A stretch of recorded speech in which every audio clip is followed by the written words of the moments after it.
Okay, welcome everyone. We call to order the Beaufort County Board of Education meeting of August the 4th here at Hilton Head Island Middle School Media Center, 55 Wilburn Road. Hybrid video conferencing. The meeting will be broadcast by the county channel. In accordance with new safety and security guidelines, bags, backpacks, and purses are prohibited by the public at Beaufort County Board of Education meetings. Requests to participate in public comments via phone will be accepted electronically. You can find the BOE public comment form on our website, https://www.beaufortschools.net/about-us/board-of-ed/public comments. Please sign up using the public comment form 24 hours from the day before the meeting. Requesters will receive a phone call during their respective public forum time and should be ready to speak. You may address the board for a maximum of 3 minutes on issues within the board's domain. The forum will be limited to 30 minutes. Citizens desiring to participate in person must fill out a public comment card that can be obtained from the board clerk upon approval. Requests for the second public comments will be in the same manner as above. The second public comments will take place prior to adjournment, no later than 9 p.m. The second forum will be limited to 15 minutes. In the event the board has not finished addressing all items listed on August 4th, 2026 agenda, the board will reconvene at 6 p.m. on August the 5th, 2026, the next business day, to finish the agenda items. We have called the public session is called to order. Is there a motion for approval of the agenda? So moved. Second. Okay, it's been properly motioned and second. All in favor, say aye. Raise your hands. Aye. Aye. Online? Is anyone online?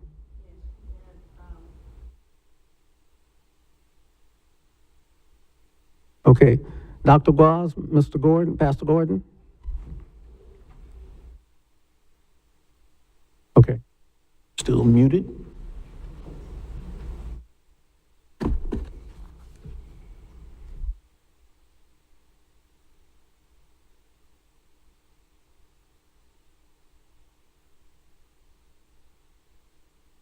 Okay.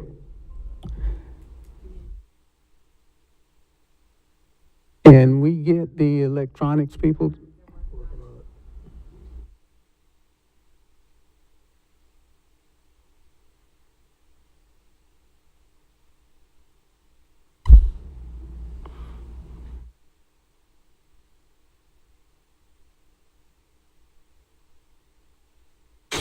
Can we type in the request so that they are informed, those two, and they can give us a vote?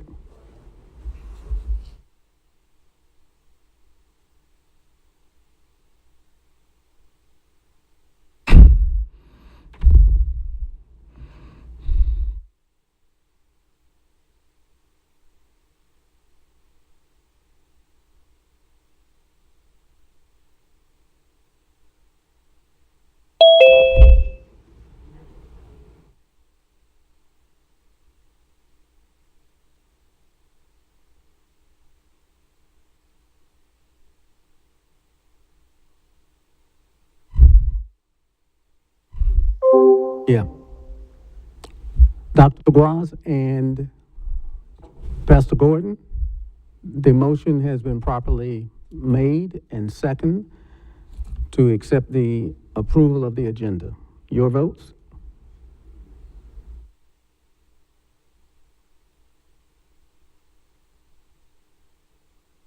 Pastor Gordon, you will need to unmute your mic. I do see that your mic is muted, like you're talking.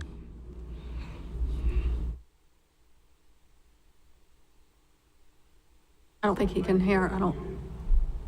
So what now?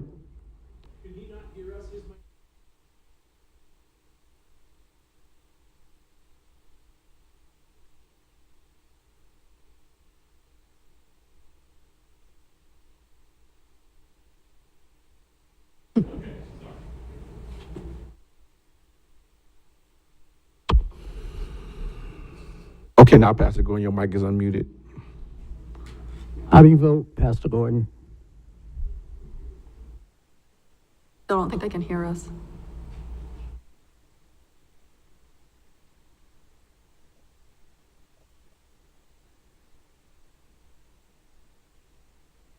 Have we texted or sent the motion that's made so they understand what the motion is? While the technology people are helping us address the issue?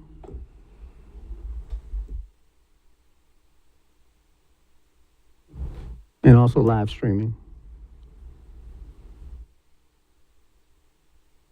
Thank you, ma'am.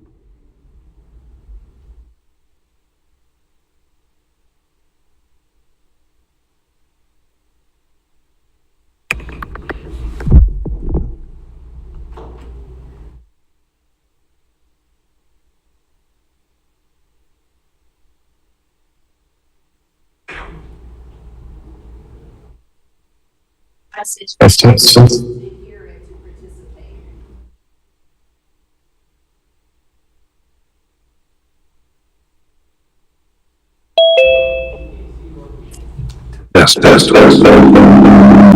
got them. Mine's is working fine. I just logged in. I don't know if it's where they at because I just logged in on mine, on my phone. Maybe they have.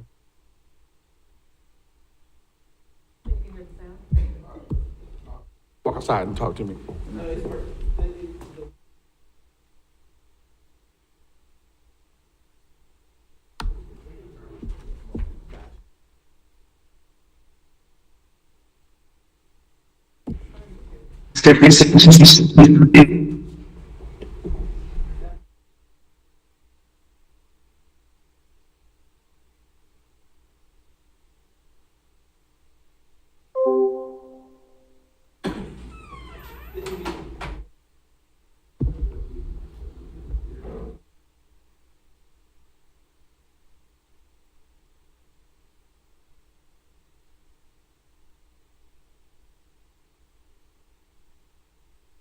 Excuse me, test.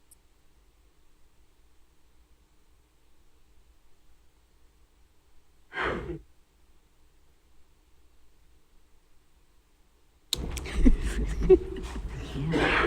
can't get Gibson Solomon on it.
Trouble. Yeah, we have a couple of.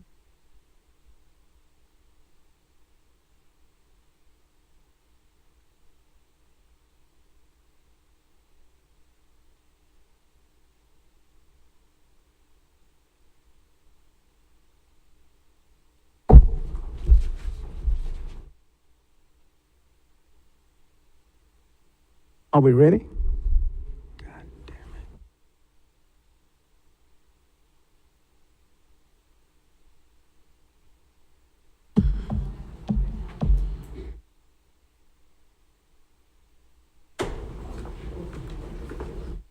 miss anything.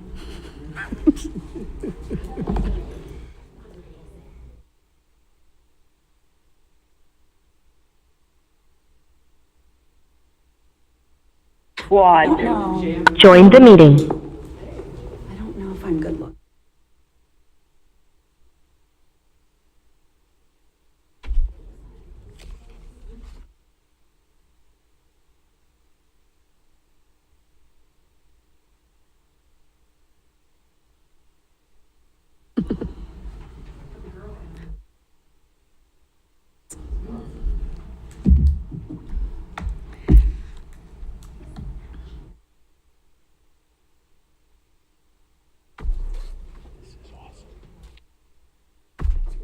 You've done good.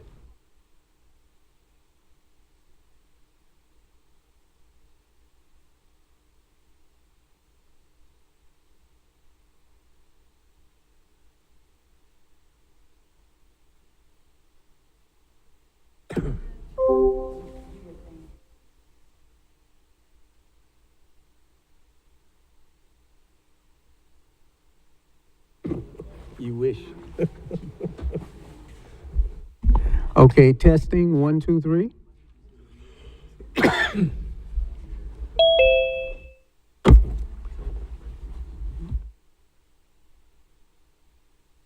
Testing, 1, 2, 3.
Testing, 1, 2, 3. Testing, can you hear us in the Zoom? Troy, go ahead and toggle through the audio sources. 1, 2, 3, 4, 5, 6, 7, 8, 9, 10. 1, 2, 3, 4, 5, 6, 7, 8, 9, 10. 1, 2, 3, 4, 5, 6, 7, 8, 9, 10. 10, 9, 8, 7.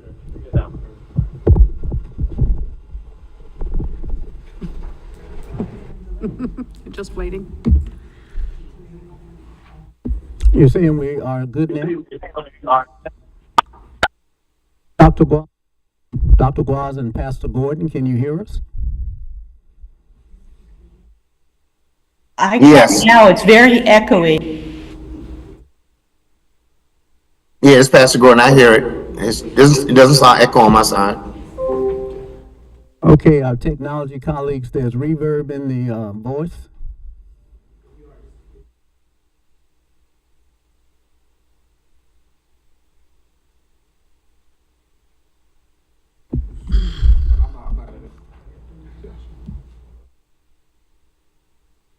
Are we good?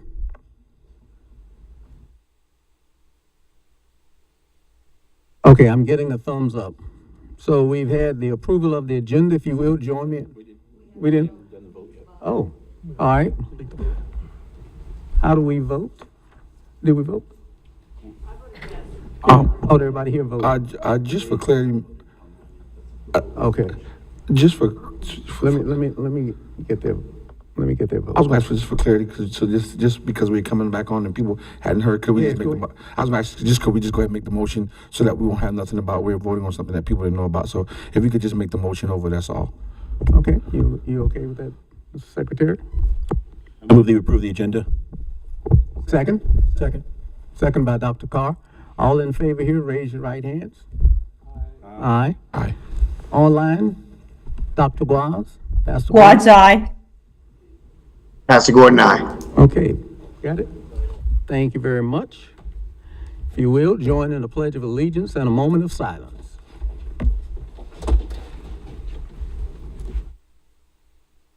Of the United States of America, and to the republic for which it stands, one nation, under God, indivisible, with liberty.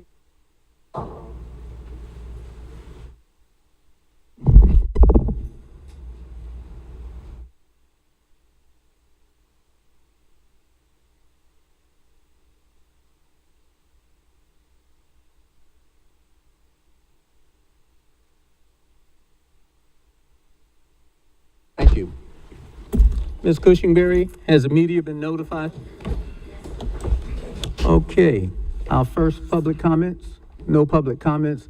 Then could we have the leader of the technology team come over and he can tell our board what he told me about how we're going to prevent future occurrences of this. It's very simple.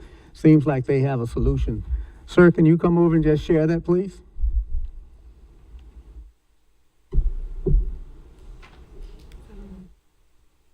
Did he leave?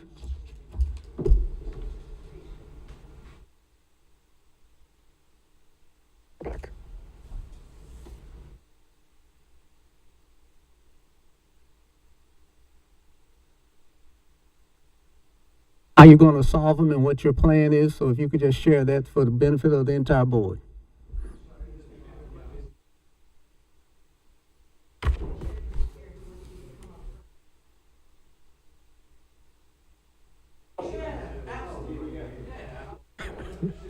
Yeah, no problem.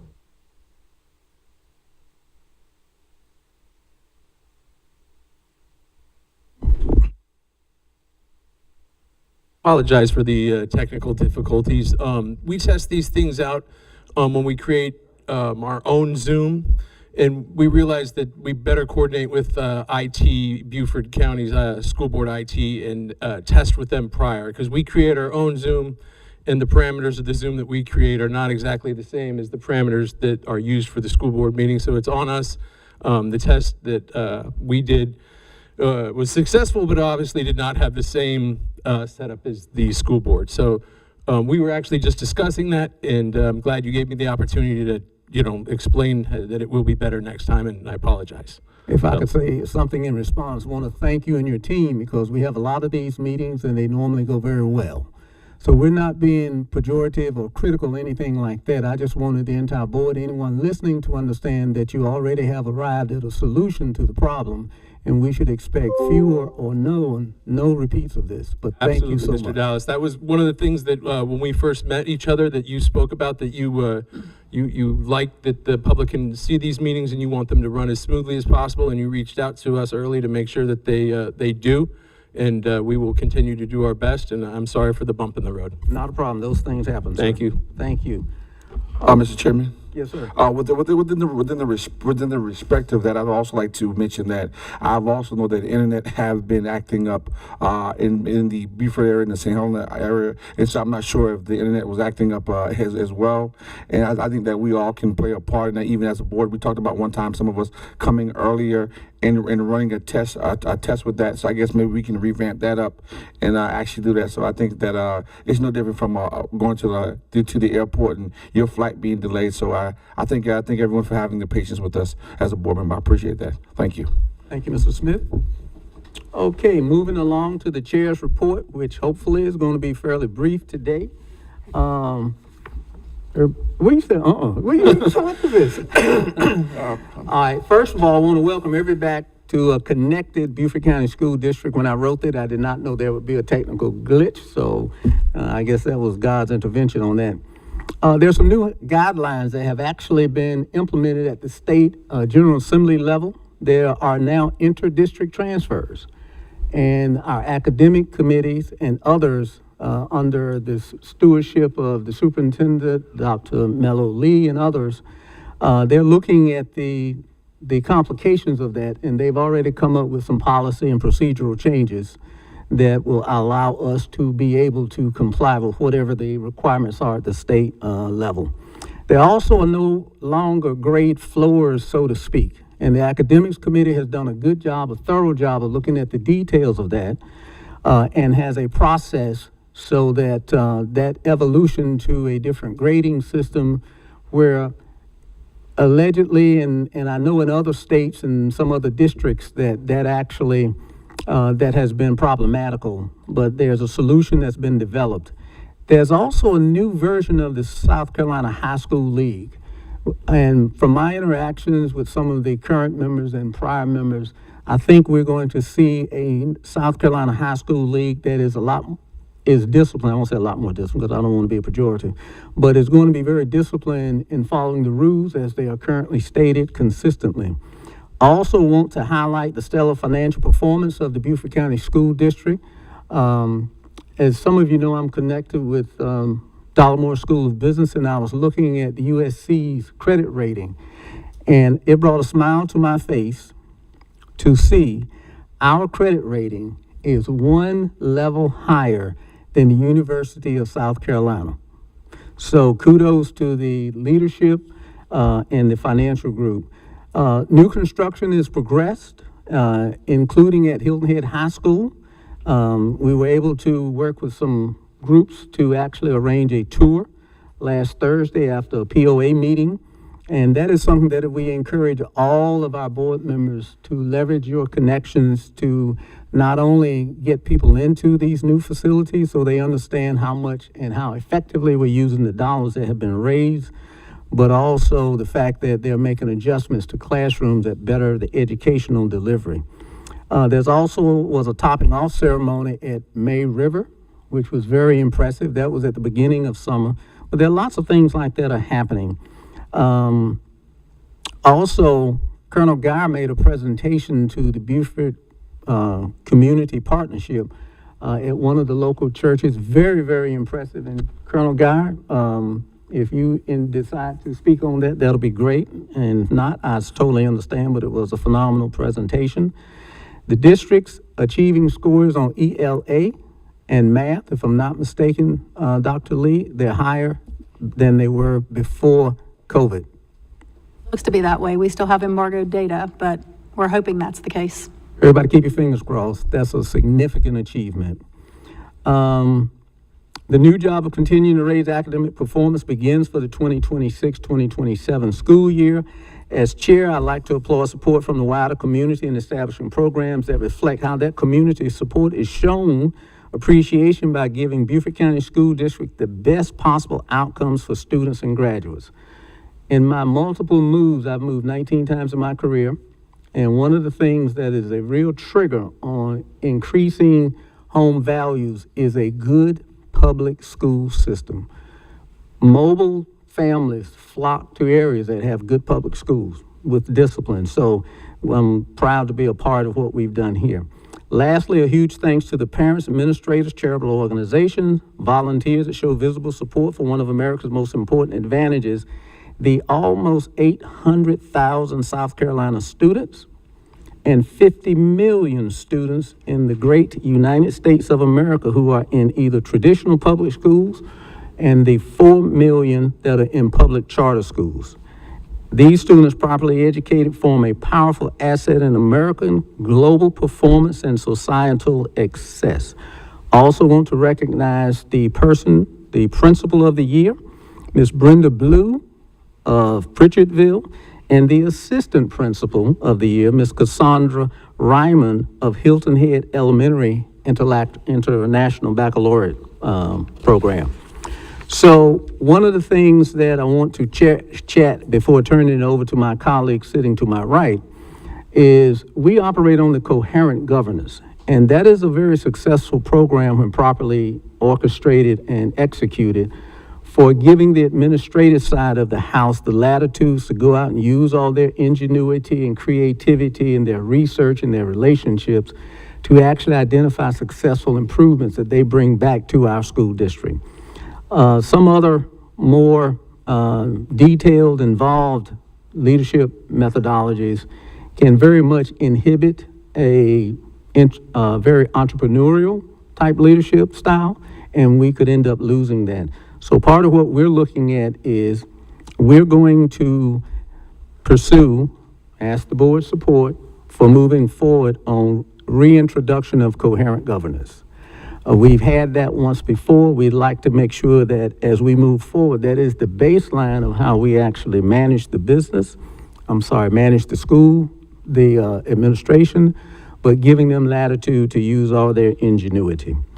And with that, I'd like to turn it over to my colleague, Board Secretary Victor Ney, who along with Board Vice President Dr. Carr and Board Secretary, Administrative Assistant Ms. Cushingberry, to start the process of looking with great detail, but at the same time remaining high level as to how we are doing against the policy manual, which we understand that COVID really significantly affect our execution on that, but we want to start with a fresh start. And so that team has done a lot of good work.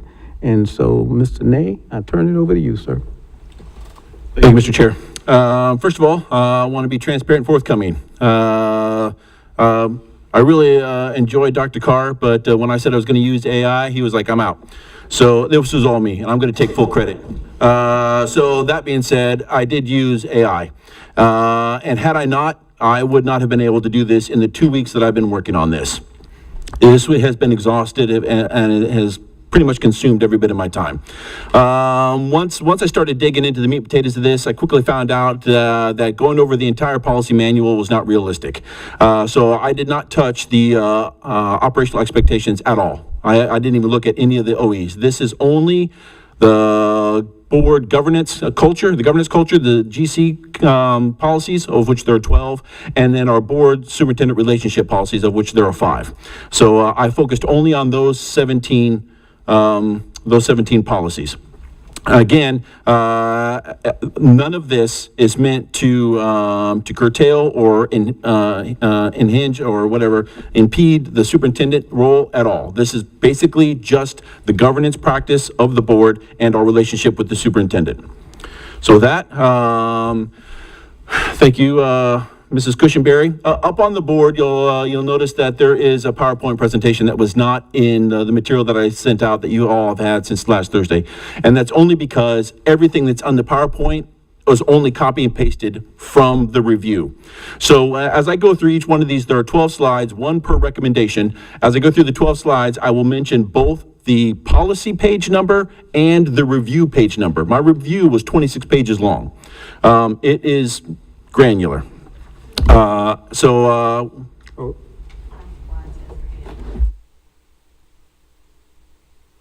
Dr. Watts? Yeah, the people online cannot see the presentation. I mean, we can see that it's posted there, but it's out of focus.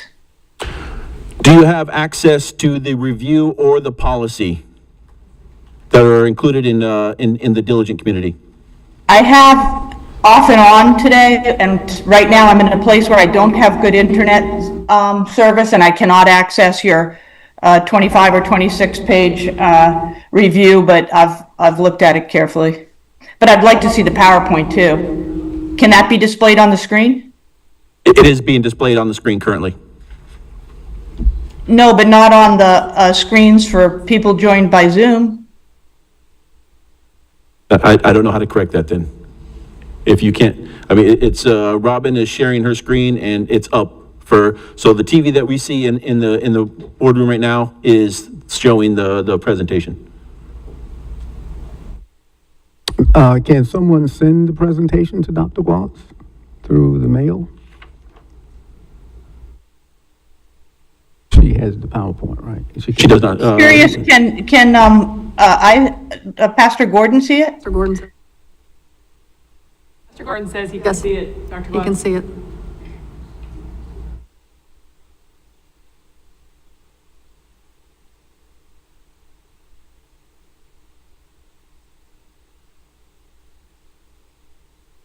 That's what we just asked. So has anyone emailed it to her?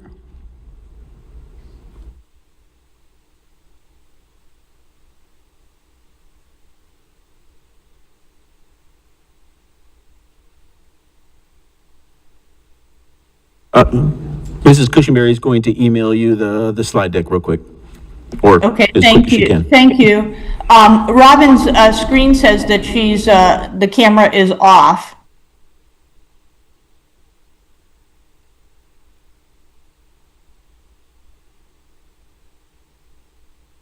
So Ms. Wise, we're gonna have it emailed to you, and maybe you can follow along in that manner. So for also each one of these, there are 12 recommendations based on everything that I found and what ChatGPT and I went through and came to conclusions on. For each one, I will share the priority, the classification, so to speak, and the policy number and some brief comments on each one. This is 12 slides, and I'll do my best to get through them quickly. Number one, board request versus formal board directive. This is a medium priority, and the classification is for clarification. This is policy GC2, page 8, or if you have the review in front of you, it's page 4. This principle protects both the superintendent and the board by ensuring the board authority is exercised only through formal board action or policies adopted by the board as a whole. Absent in written policy is board members may reasonably believe that informal requests constitute board direction. The superintendent may feel obligated to respond to requests that have not been authorized by the board. Staff may receive conflicting priorities from different board members. Sufficient staff resources may be devoted to work that was never formally approved by the board. And future boards may apply inconsistent practices. In my 4 years on the board, I have seen every one of these examples. Clarifying this distinction strengthens governance by reinforcing collective board authority while preserving the ability for individual members to ask questions and request information. So this goes along the whole line of government, the coherence governance idea that the board speaks as one voice. Everything that the board does is as directive comes from the board, comes from a board vote, and is directly communicated to the superintendent. If you're looking at the actual review, there is actual recommended policy language in there, which we can get into in further meetings. Number 2, standing committees. This is a high priority and needs immediate amendment change. This is policy GC5, page 24 in the policy manual, or review page 6. During the review period, this is February 2021 to June of 2026, so a 5-year period, just over a 5-year period. During the review period, Beaufort County Board of Education utilized several standing committees to assist in carrying out the portions of its governance responsibilities. These committees became recurring components of the board's governance structure. While committee responsibilities were discussed through board actions and annual work plans, the governance manual does not contain any comprehensive policy establishing, and this is all the authority to create standing committees. It doesn't establish the policy for creating or dissolving committees. It doesn't have anything to say about committee membership or appointments, committee authority and limitations, reporting requirements to the board, committee operating procedures, or the relationship between committees and the superintendent and their staff. Consequently, an important element of the board's governance structure operated primarily through the board practice rather than written governance policy. So we have been operating through our committees on just what we've been doing. There is nothing in the policy manual that says that we're supposed to have an academic, finance, and operation committee, which we've just kind of took on faith that those are 3 standing committees. The actual only committee that the policy says is a standing permanent committee is the policy committee, of which we are not operating right now. Number 3, board communication, medium priority. This is a classification of clarification, and this affects governance, board policy GC2, 2.3. When I say 0.3, that's paragraph 3. 2.5, 2.19, 2.23, and all that starts on page 8 of the policy manual. And I did not put the page manual for the review. The governance manual establishes that the board acts collectively. However, additional clarification may assist future boards regarding communication between board members, superintendent, district staff, and the public. This is the areas that need to be addressed. Board members representing the board in public, an official. So, for example, if when the SCSBA wants one of our board members to speak, it has to be voted on by the board, and the board has to approve a representation of that in that instance. Board members communicating with the superintendent, and board's communication with the public, i.e., the electronic comment card. That all has to be updated. Number 4. Let's see, nobody's asking questions yet. All right. Number 4, monitoring reports, format and content. This is a medium priority, and this is classification as best practice. This is the board superintendent policy 5.2, the BSR policy 5.2, policy page 42, and on the review, it's page 10. Monitoring is one of the board's primary governance responsibilities under the coherent governance model. The board relies upon monitoring reports to determine whether superintendent has complied with board policy and whether district performance is consistent with the board's stated ends and executive limitations. Standardizing the structure of monitoring reports that would improve governance by ensuring that each report consistently identifies the policy being monitored, the monitoring period, the superintendent's interpretation of the policy where appropriate, evidence supporting, and there's a list of things.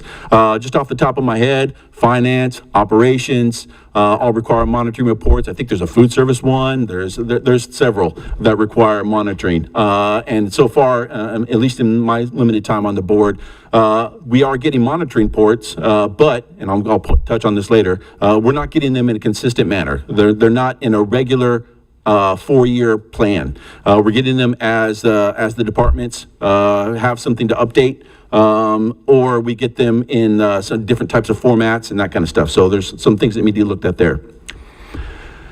Number 5, aligning officer responsibilities, medium priority, and this is for classification. This affects GC4. Policy page is number 20, and the review page is 12. Under the coherence governance model, the governance manual establishes governance authority, not day-to-day operating procedures. We know this. Board officers derive their authority from the board and serve primarily to facilitate the work of the board as a collective governing body. Officer responsibility should therefore focus on governance functions, including facilitating effective board meetings, ensuring the board follows its governance policies, authenticating official board actions when required, and representing the board when authorized by board action. Detailed procedure tasks such as administrative coordination or clerical functions are more appropriately addressed outside the governance manuals unless specifically required by law. Still no questions? All right, moving on. Number 6, board procedure, we're halfway. Board procedure versus parliamentary authority. This is medium priority for clarification, and this is affects GC 2.4 and GC 6. Detailed parliamentary procedures are generally administrative in nature. Attempting to codify every procedural contingency within the governance manual can make the document longer, more difficult to understand and maintain, and more susceptible to frequent amendments for issues that do not affect governance philosophy. By identifying and recognizing parliamentary authority as the default source of procedural questions not otherwise addressed by board policy or law. If we do this, the board can maintain a concise governance manual, promote consistency in meeting administration, reduce uncertainty when procedural disputes arise, avoid unnecessary amendments to address isolated parliamentary issues. So again, we've just been operating on best practice. When I came on the board, I was just told we use Robert's Rules of Order. But we do pick and choose what we want out of Robert's Rules of Order.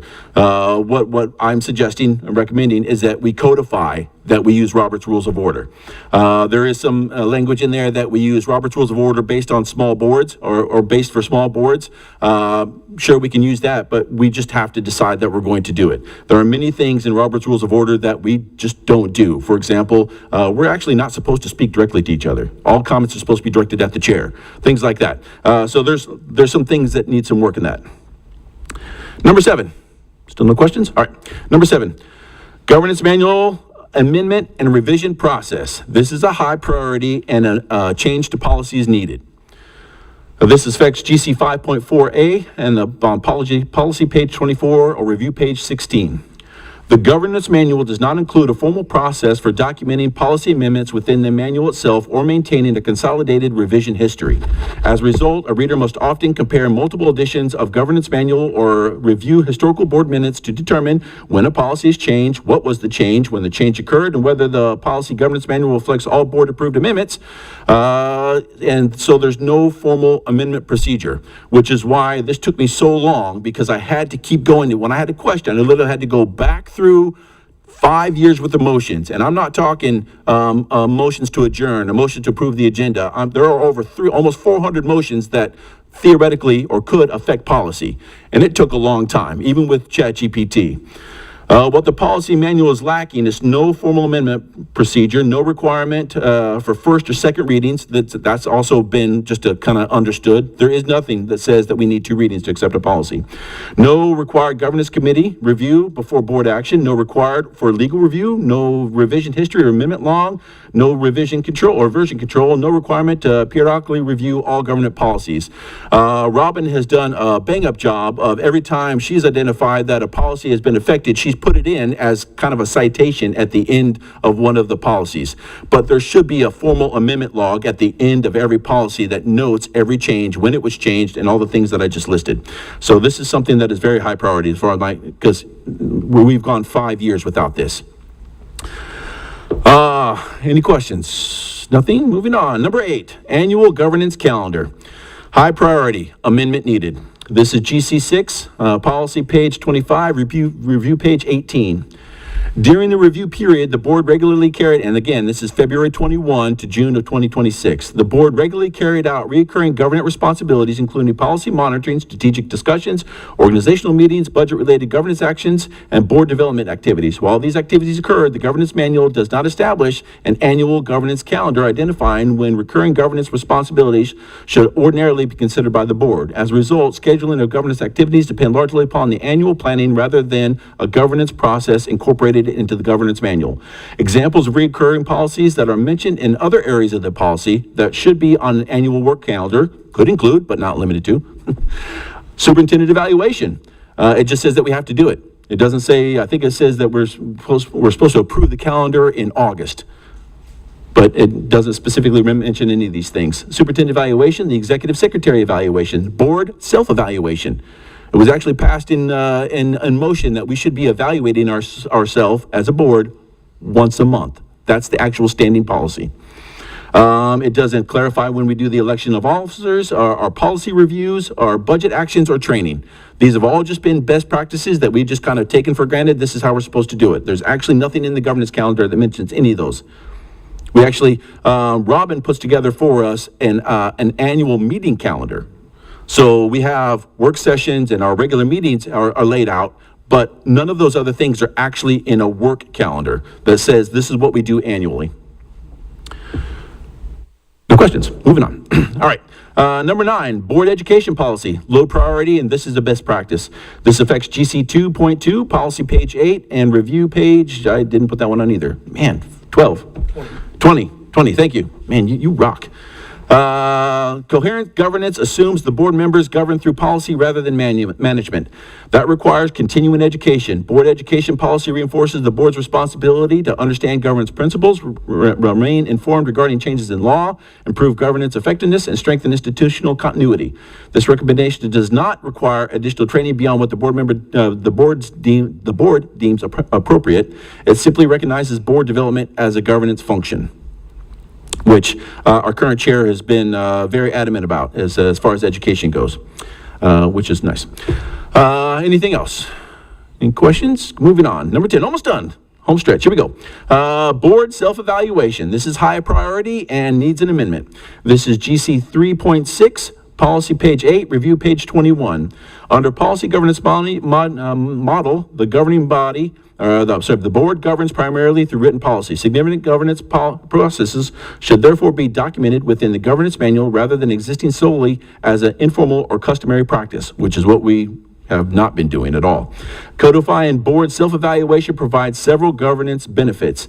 Establishing consistency from year to year, promotes accountability to agreed governance standards, creates continuity during board membership changes, clarifies expectations for future boards, reinforces continuous governance improvement, and reduces the risk that governance practices depend upon individual leadership preferences.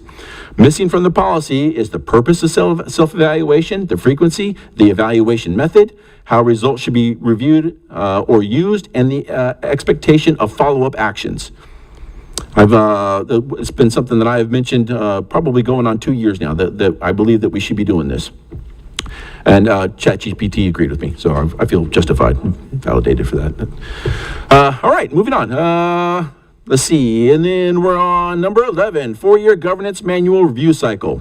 This is low priority, best practice. This affects GC 6.2.4, policy page 25, and review page 23. Governance manuals naturally evolve as board changes, the board practices change, law changes, and governance experience increases. Without periodic review, governance documents gradually become outdated. The recommendation does not require policy changes every 4 years. Instead, it requires a board to determine whether changes are needed. So what I'm recommending is that we create a 4-year cycle that goes through all of our, all 35 policies. There are 12 governance policies, 5 superintendent policies, and 18 OEs right now. So this would create a 4-year cycle that we get through all the OEs and the ARs, as well as all the stuff that we're supposed to do annually. Okay, the recommendation does not require policy change. Okay, I already did all that. Regular view, okay, all right. And last but not least, one of the things that we did is we kind of altered our agenda a little bit. We put executive session. This is low priority, but best practice. This affects GC 2.11 Delta. This is policy page 10 and review page 12. I think. South Carolina Freedom of Information Act, or FOIA as we call it, does not require executive session to occur at the beginning of a meeting. Rather, it requires that executive sessions be properly notified, limited to authorized purposes, and that any official action be taken in public session. Conducting an executive session after the public agenda better aligns with principles of transparency by ensuring that members of the public may observe all public deliberations without delay. Routine board business is completed in open sessions before entering closed session. Public participation occurs before the board discussions confidential matters, and executive session remains clearly separated from the board's public decision-making.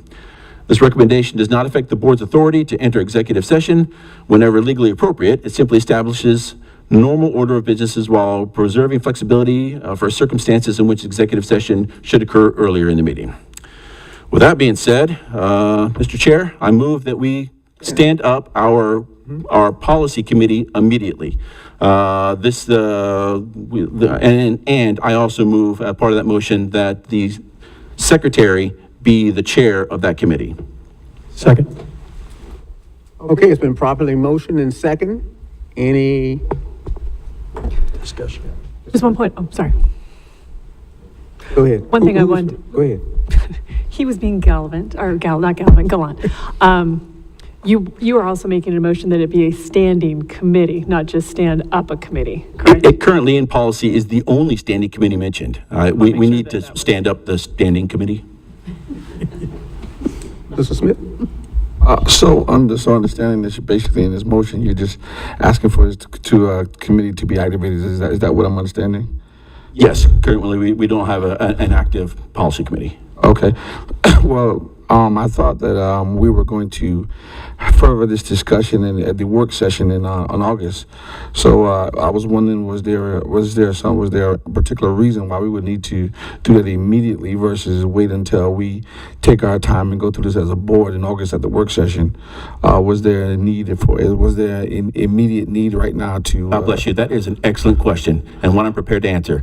There is still so much work to be done that to be prepared for the work session, there are a lot of things that need to be done. All these things need to be put into presentable items that when we come to the work session, that we can actually look not only at the brief comments that I've made, but we can do a granular deep dive on all of these and have all that material ready to go, as well as the recommended governance language if we choose to move forward with the policies that need immediate attention. Go ahead. Can I weigh in? You're chair, you can talk whenever you want. No, I can't do that. Okay, I'll go to her as well. The intent was to have a very thorough, detailed review of the policy manual as it exists, incorporating any motions that have occurred over the last 5 years or so, which, as Mr. Ney mentioned, Ms. Cushingberry did a superb job of going through those and listing all of those. When I first looked at the policy manual back in January after being voted chair, one of the things that tends to occur when you have rotating leadership, your leadership moves on, but the people who do the work and know the work are still there. So what you tend to get is a lot of, why are we doing it this way? We've always done it that way. And that doesn't basically indemnify us against changes in the external environment, as well as the leadership. Do they want to do something different? And you look at COVID and the impact it had on basically paralyzing so many organizations and institutions. The thinking was, let's be very methodical. let's choose our secretary, board secretary, to go through it with detail to highlight all the things where there are gaps. And I think he's done a wonderful job of that. We asked him to be specific like that. The intention was not to vote, my intention was not to vote on it today, but to give every board member the opportunity to actually go through it just like he did, and he's created a very voluminous document. We all can read it, understand. He's going to be here. Dr. Carr's going to be here, Ms. Cushingberry, everybody. And we already are trying to arrange a date for the coherent governance so that everybody gets that we're drinking from the same hose, even though there are many multiple smaller holes that all of us are drinking from. So that's the intention. So I know the secretary says let's stand it up today, but I would prefer that we actually give the entire board time to go through it, and then at a future meeting, very soon, happening in 2026, not moving over into 2027. So every person comes in informed as to what they believe should be changes. The board as a whole votes on it as he's asking today, but just give us 2 or 3 or 4 weeks to go through it. So every board member has the same access and time that this gentleman has had. So that would be another way of looking at it. So, Dr. Gross? Thank you, Chairman. I got lots of questions and some comments. And first of all, I want to say thank you, Victor. This is, a huge amount of work. And I recognize that, especially this being my 9th year on the board and having been very involved with policy development over those years. So I have a couple questions first, and this is going to diverge a little bit from the motion on the table. So, because I thought we were going to have a Q&A thing, and I was waiting till you finished, Victor. I didn't want to interrupt your presentation. So what exactly, you called it a clean audit. What were you auditing? Sorry, there was a little bit of feedback on the last part of the question. Could you say it again? So this is called a clean audit. What was being audited? Yeah. So I took the motions, all the motions, 300, almost 400 motions that are in our motion archive, and I compared them against to ChatGPT. I uploaded our entire policy manual, and the first thing I asked, are there any of the motions that conflict with policy? And it said no. I said, are there any motions that needed to be added or revised to meet policy? And it said yes. Are there any motions that, all the rest of the stuff that are maybe could be make more efficient or streamline our processes? Yes. And it listed all kinds of stuff. So what this is an audit of is all the motions that have been made since February 2021 versus our current policy manual that has not been updated since February of 2021. If that answers your question. Yes, thank you. So we have definitely updated the public comment section. That was done January 26th of 24, and the second reading was February 6th of 24. And so the other thing I wanted to know was, what is the risk assessment? What risk are we talking about with the manual? The risk assessment was basically saying what is the effect that this is going to have on board operations and moving forward. So if it's a high risk thing, then we probably need an amendment to or a revised policy, or need to stand up a policy immediately, because the risk to the board is that it could incur some type of legal liability. Can I speak to that as well? I'd like to reinforce what the secretary is saying. So when you look at the volume of content and guidance that's included in this document, it's overwhelming. And we want it to be very thorough and timely, but giving sufficient time to do a very thorough job. So what is the risk exposure? Coming in as a new chair, you're asking people who are professionals and well-trained on what they've been doing, but is that what's in policy? So one of my responses was, before making any change or recommending any change, I confer with the attorneys that have been assigned to the school board. So I asked them, what's the risk if I do this? What's the risk if the board does this? What's the risk if we know it and do nothing? And that raised the level of urgency about bringing the whole board into this conversation. So no one can say, well, Carlton's creating his own personal opinion. No, this gentleman has said he's a supporter, and I am too, of the whole board seeing whatever you review, and we get together again, and then we say, okay, what are the most risky gaps that we still have? And I think the secretary has done a good job of that so far. I'm turning back. Any further comments, anyone? Who? Can I just say a couple other things? So, Yes. okay. Dr. Guas, give me just a minute. Any other board members want to weigh in? Over here? Ms. Boatright, anything? No, I'm just waiting. Okay, all right, we're going to get to the motion. Actually, since you called on me, I think that there's two things that are happening here. One is the recognition of a need for a policy committee, and that it's stated in our current governance manual. And then the second thing is all the research, data, analysis that's brought forward that would be reviewed by the policy committee. Right now, we don't really have a mechanism to do the work that's been presented. So I just wanted to focus that I'm fully in support of getting this committee up and going as soon as possible. Mr. Smith? One thing I'll go back to saying is that what I think of kind of what you stated in terms of how this was to be done in terms of the work session, because what I think we're doing now, and Dr. Guas have some great questions, but I think that this is something that we need to actually configure, because who, what, where, when, why, and how, there's still questions out there. And also in terms of that, when you look at the coherent governance within itself, there are probably maybe about only 3 or 4 boards within the state that use that.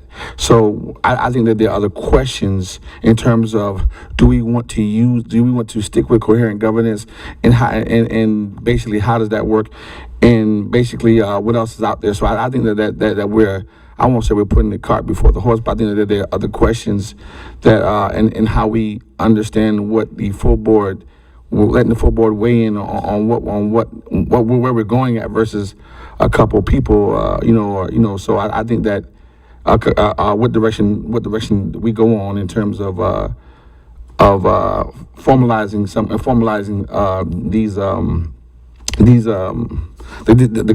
this governance. So I think that the work session will be a great place to start the organizing into the government's policy. But I just don't think that today is that place, because we're having deep conversations.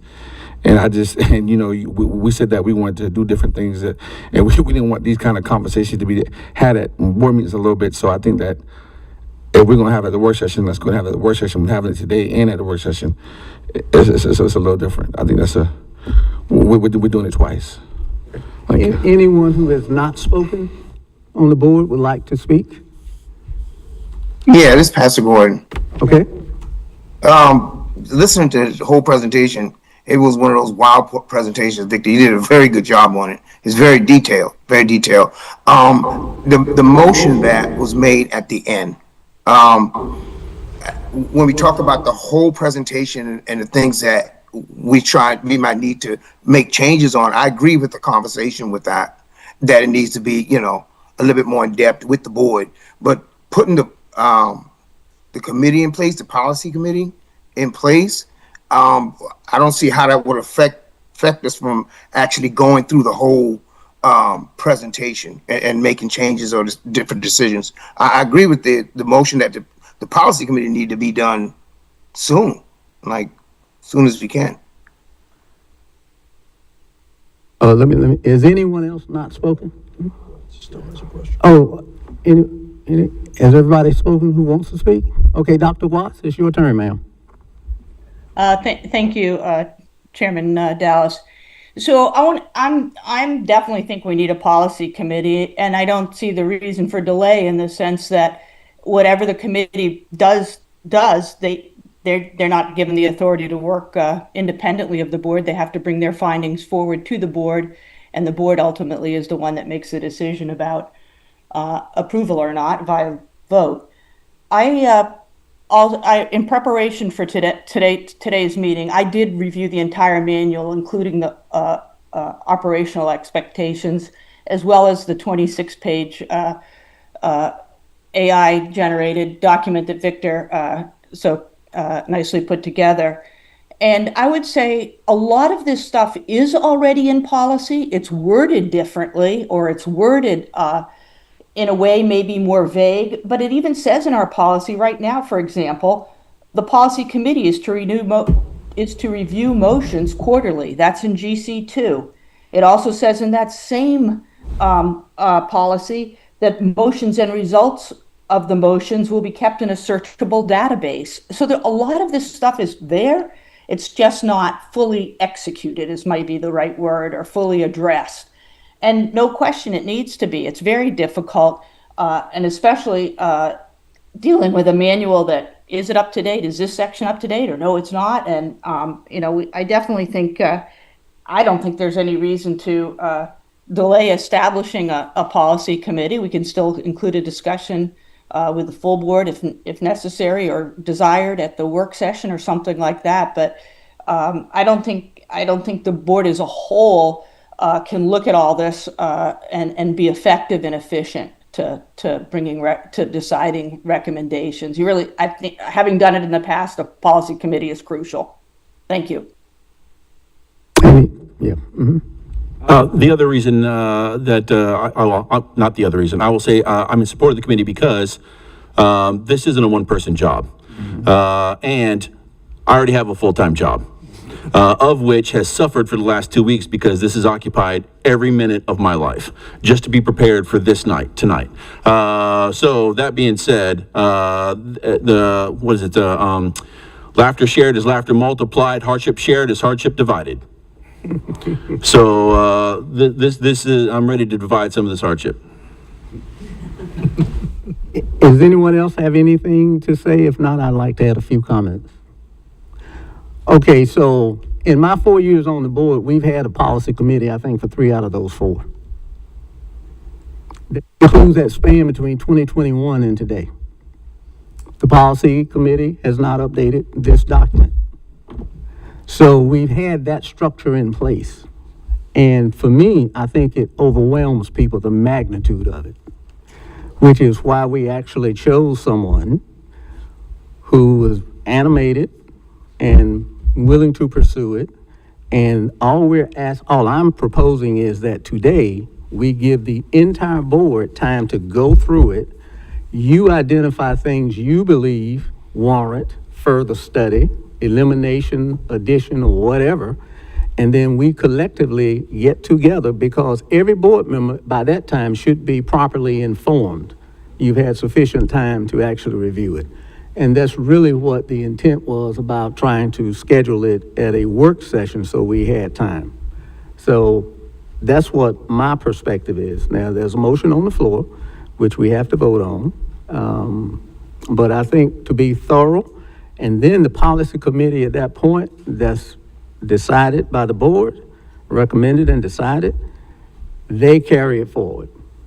But every board member will have gone through this same process, so they know the rigor with which we've gone through it, the commitment that we are espousing today, and then it's going to be up to whoever inherits various positions to make sure that as a leader, they ensure it gets done. It doesn't just sit on the sideline, because people get overwhelmed when there's only 2 or 3 people on the committee that's trying to do it.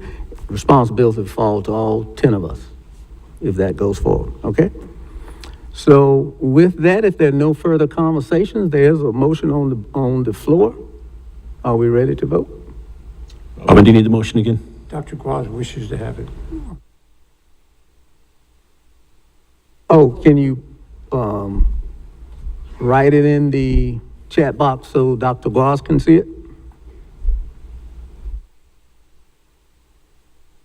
I can see Robin's screen now, so that's fine too, if it's on the screen. Okay. Yes. I would like to make an amendment to the motion when the motion gets up there. I'd like to the motion. Okay. Is it up there yet? Mr. Smith would like to make an amendment to the motion. He'd like to see the motion first. It's pretty small.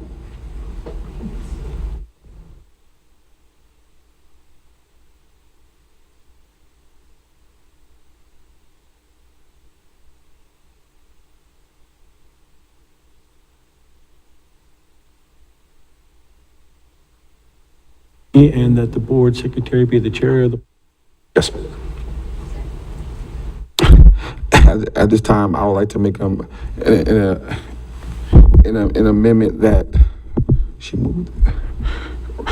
That I make a motion at this time that we that we come up with a policy committee after our board work session, and the rest of the verbiage can stay. By this, that we come up with that we come up with a yeah, I just want to postpone it until after the work session. Respectfully, that's my motion. Okay, parliamentarians. What do we do? Is there a second? I second it. We vote to accept the amendment.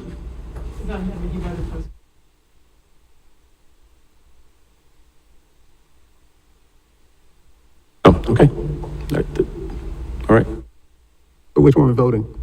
Mr. Smith's? So we're going to vote on now. Okay, After the board, if that fails, then we'll. All right, correct. all right. So the motion has been properly amended and presented. Ready for the vote? For What is the amendment? Yes. Amendment. To postpone. To postpone. Oh, basically, I make an amendment that I make a motion that we postpone that we postpone the governance committee until after the work session, immediately following the work session, that we come up with the that we come up with the committee. Get that? Basically, what he's saying is postpone the policy Right. committee being stood up until after the work session. Right. Pretty clear? My parliamentarians are saying that we vote now on the postponement amendment. Correct. Okay? All in favor of it being postponed, say aye and raise your hands. Aye. Aye.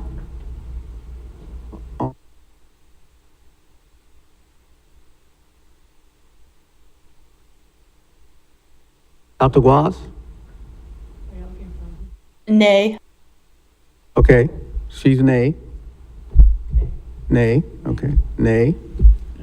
Okay, so 5 nays and three, There's 9 people. okay. Pastor Gordon? Pastor Gordon. Pastor Gordon? And this is the motion to vote, so it'll be accepted after the executive session today. That's what you're saying? The current motion is to postpone the standing up of the policy committee Until after the work session. until after the work session. After the work session today. No, after the work session in August. August 21st. Oh, that's nay. That's the, Yeah. Okay, so, 3-6. all right. So then we move forward with your original motion. correct. All right? Everybody has heard. Any further questions on the original motion? What was the result of the amendment? What was the vote? Mine, 3 plus and 6 against postponement. Motion postponed failed. I think I. 5-4? No, 6-3. Isaac voted against postponement.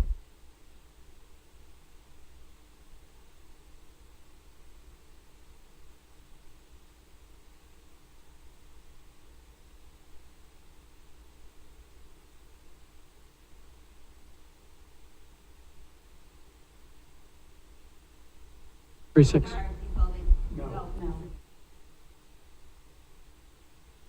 All right. And then,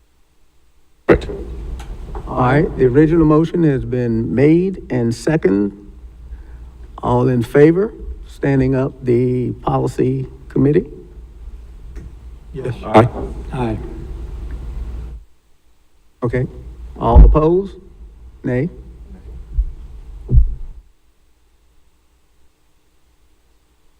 Was, Dr. yes. Blas? Yes. Pastor Gordon? Yes. Okay. All right, full speed ahead. Mr. Chair, that concludes my review. Thank you and job well done, my friend. Thanks, everybody. Okay, the next item, superintendent's report, Magma Math.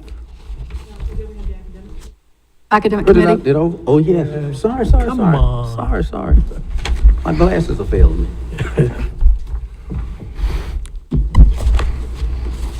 The academic committee met on July 21st with administrative procedures, including agenda approval and minutes from the May 18th meeting. The Health Advisory Committee met on 7/20 and reported that their virtual high school health course development is at a point of addressing 15 specific vocabulary items, with updates expected to be completed by August 5th. Following this, the academic committee focused on two main topics. Karen McKenzie presented updates to IS 43 grading and assessment systems and IS 48 promotion and retention and acceleration of student regulations. And Dr. Cox outlined the district's newly proposed inter-district administrative regulation. During the administrative updates, Ms. McKenzie shared how the school district is compliant with South Carolina's new public school grading bill 5073, which was signed by the governor on May 18th, 2026, to go into effect on July 1, 2026. She indicated that Beaufort County does not have a grade floor and explained the new requirements for Senior Scholars Program and grade point average requirements. Also announced the timeline for the release of high school valedictorian and salutatorian, and shared credit recovery practices that are to be implemented for this school year. The committee discussed concerns about grade inflation and the need for proper implementation of the new mastery-based grading requirements.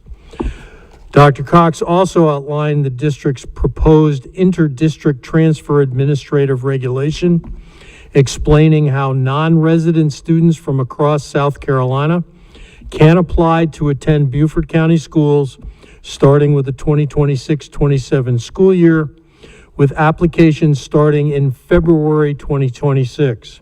The committee discussed potential impacts on border schools and program-specific enrollment. The following steps have been completed since the July 18th academic committee.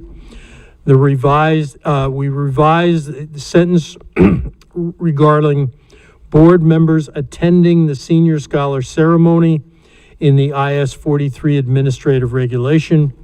Also, there was an update to the parent flyer to clarify that students who receive a 0 or more than 1 as a grade are not eligible for credit recovery until they have met the requirements of the 0 grade. Also, submission of a draft inter-district transfer administrative regulations, SS 62, to the state for review and approval. The next steps bring updated discipline matrices to the committee for review, incorporating recent legal changes, and that the next academic committee is scheduled for August 25th at 4 p.m. That concludes my report. Okay. Question? Oh, sorry.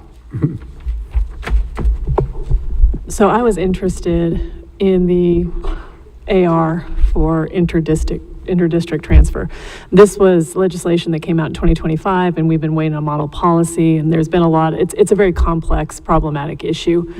There's a lot of community interest in this issue, so I wanted to take a minute and talk about what's been brought to me before this came up to Academics Committee, as far as the possibility of having interdistrict transfer in Beaufort County.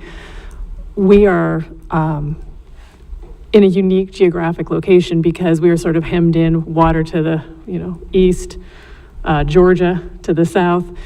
So we're not sort of in the middle of the state surrounded by counties. We really, there's Colleton and Hampton, but we are very much bordered by Jasper County. And as most of us know, unfortunately, Jasper County is going through a turbulent time. Their school board, it's been dissolved by the state, and the state's installed a superintendent. The problem we're having is this summer, I was involved in hiring processes for several people over the summer. And what has become abundantly clear to me is that families are not moving to Jasper County. And that has a lot to do with concerns about where the schools are currently, where the district's going, the fiscal responsibility. And so a lot of people are interested because we're trying to build affordable housing. It has become prohibitively expensive to move to Hilton Head. It has become very expensive to move to Bluffton. People are moving out to Beaufort, where we see all the apartments going up. I know a lot of people have moved out that direction, but 170 is disastrously bad for transport. So where I see, even to Hilton Head, for entry-level jobs, most of the workforce now, which is young people, families, these are teachers, nurses, MRI technologists, nurses aides at a assisted living facility, et cetera, they're all in Savannah. And Jasper County has the potential to build a lot of housing to attract, what they're building now is 55 and plus.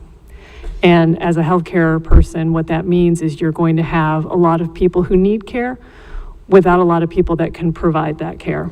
So I think that this is something that our district really needs to consider. The operational part of it is one piece, and that is delegated to the superintendent and his team, and it is complex. And I don't think that the statute's come out fully formed. And I think this is a movement towards other things that are in the works. So I'm not saying that we rush to do this. From a policy standpoint, which I think is still well within the board purview, because the board actually, school assignment is very much by statute assigned to the school boards. And this model policy was developed to assist local school board trustees in setting a policy. From a policy perspective, I think the board needs to have some conversations. What we turn into the state, the nuts and bolts, and to get some feedback, that can be a separate process. But I would like to say that I think that we need to have these discussions, and we need, the one thing I think that is missing when you're looking just at how we, the district, are going to operationalize what's being handed to us, that's a totally different conversation, but it doesn't necessarily go out and look at what the community thinks about it, right? So are we doing what, Candace, Dr. Bruder, excuse me, does very well in terms of putting a survey out? How do people feel about it? Are there concerns? And there are going to be a lot of concerns, but I think there's a lot of interest. On Hilton Head in particular, our two elementary schools are around, I know one's below 50% and one's slightly above. And someone was telling me that we used to have 3 elementary schools on Hilton Head, but we've had some, because of the cost of living, our schools are not at capacity. So there's some opportunities to, where I work at Volunteers in Medicine, we take care of people in a specific geographic region. And as all of our patients begin to move off of Hilton Head and out of Bluffton and into Hardeeville, we made a change which said that if you live or work on Hilton Head, you can still be a patient at Volunteers in Medicine. I think there's some opportunities here. And so what I wanted to say is, while this AR has been delegated to the superintendent as far as nuts and bolts and getting it to the state and getting the feedback and trying to work through this process, I would like to have something, a discussion at a work session or another board meeting to talk about what this could mean and how we're going to involve the community in some of these decisions that are being made.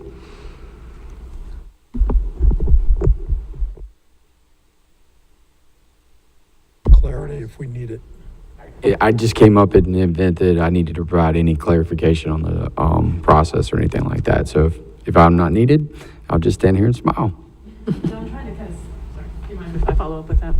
I think there's 2 separate processes. I think here's what the state's saying. I think even the state's like, see what you can do with this. Here's the minimum, let's try and figure this out together. Operational, I think that's the superintendent, but I still think that there are some partnership opportunities, there are some community interests, if we look at our region as all the jobs that are coming, and the Buc-ee's, you guys have seen the wages posted for Buc-ee's.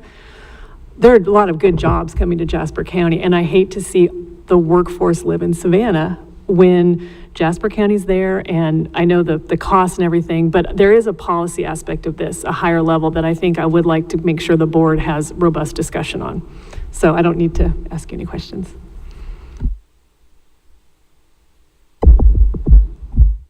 Thank you, Mr. Chair. There's a financial impact as well, and that financial impact concerns me.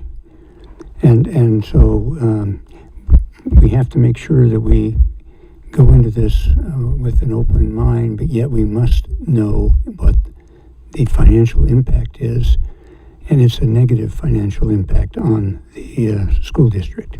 So we have to make sure we have our costs and we know what that is.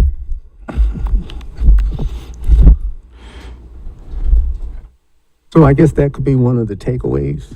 I'll come right back to you. In terms of maybe for the superintendent and his stellar staff to take a look at the financials along with CFO Crosby and her team. Thank you, Carl. Yes, sir. Along with that, there have also been some concerns that have came in terms of students transferring in and out, and also in terms of rankings and how that affects them in terms of class ranking and where they are at and what that timeline is as well. I remember, I think maybe at one of the last board meetings we had here, I think there were some parents over there who kind of I was mimicking that to me, I forgot was a performance that we had, but also I've had some parents who've brought that concern to, as well as terms of class ranking and the transfer in, and what that day looks like of when they can start, and how long do they have to be a student in this district to be able to rank, and things of that nature as well. So that is something too that we possibly need to revisit as well, in terms of understanding that as well. Chair, that would be 3 semesters of their senior year. So it's in the AR as well, with the updated information. We haven't changed that language. Actually, the release for the valedictorian, salutatorian, what is the change? It would be in the 4th quarter of your senior year. So that is the one change, and that was a request, if I'm correct, also input by family members who had come forward to the board, as well as our superintendent. It was a practice, actually, in this district for quite some time. We did align ourselves to the administrative regulation from 2017 in the early 2020 decade. But we are going back to a practice that was utilized here in the district as well, sir. So the announcement would be 4th quarter, and students are to be consecutively within this district, sir. Right.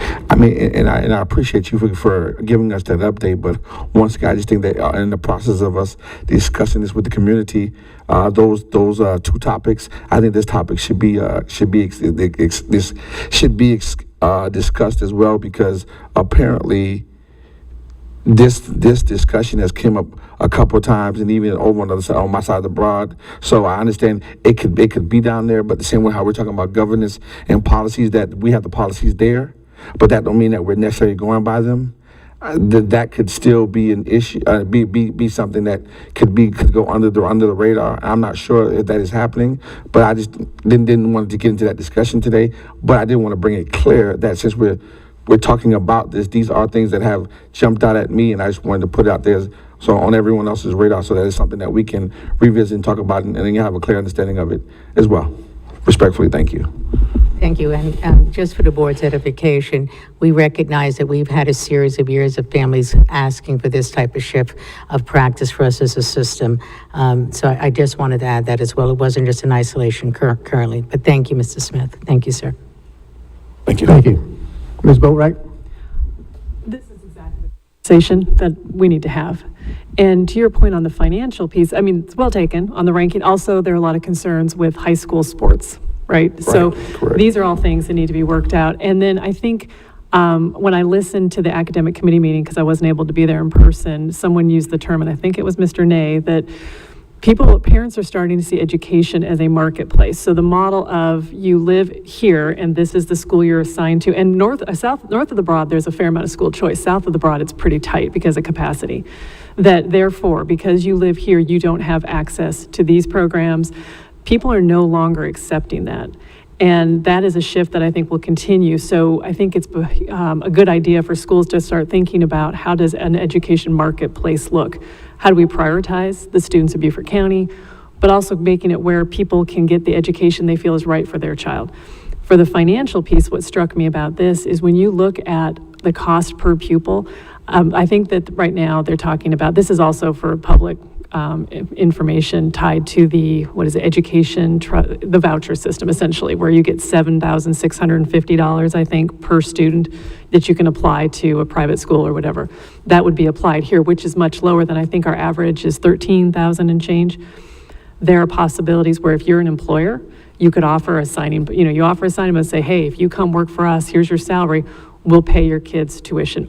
But the other thing is, if you look at a school that is well under enrollment, the cost per student is tremendously higher.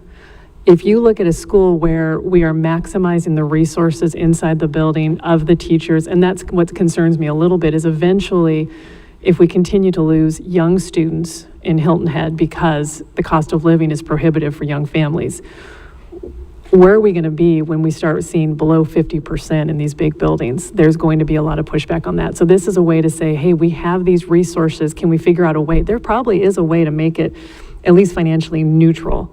So my whole thing is just there are some opportunities opening, and I don't want to ignore them. But this is the conversation, because I'm not 100% sold on it.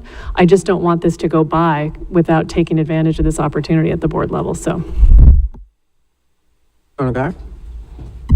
I understand and I agree that there may be ways that we could do this, but one of the most important facts is that we have a fiduciary responsibility to the taxpayers of Beaufort County.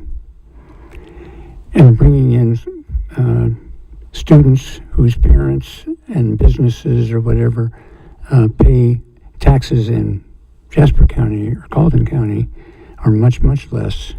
And so in essence, we are subsidizing their education. And so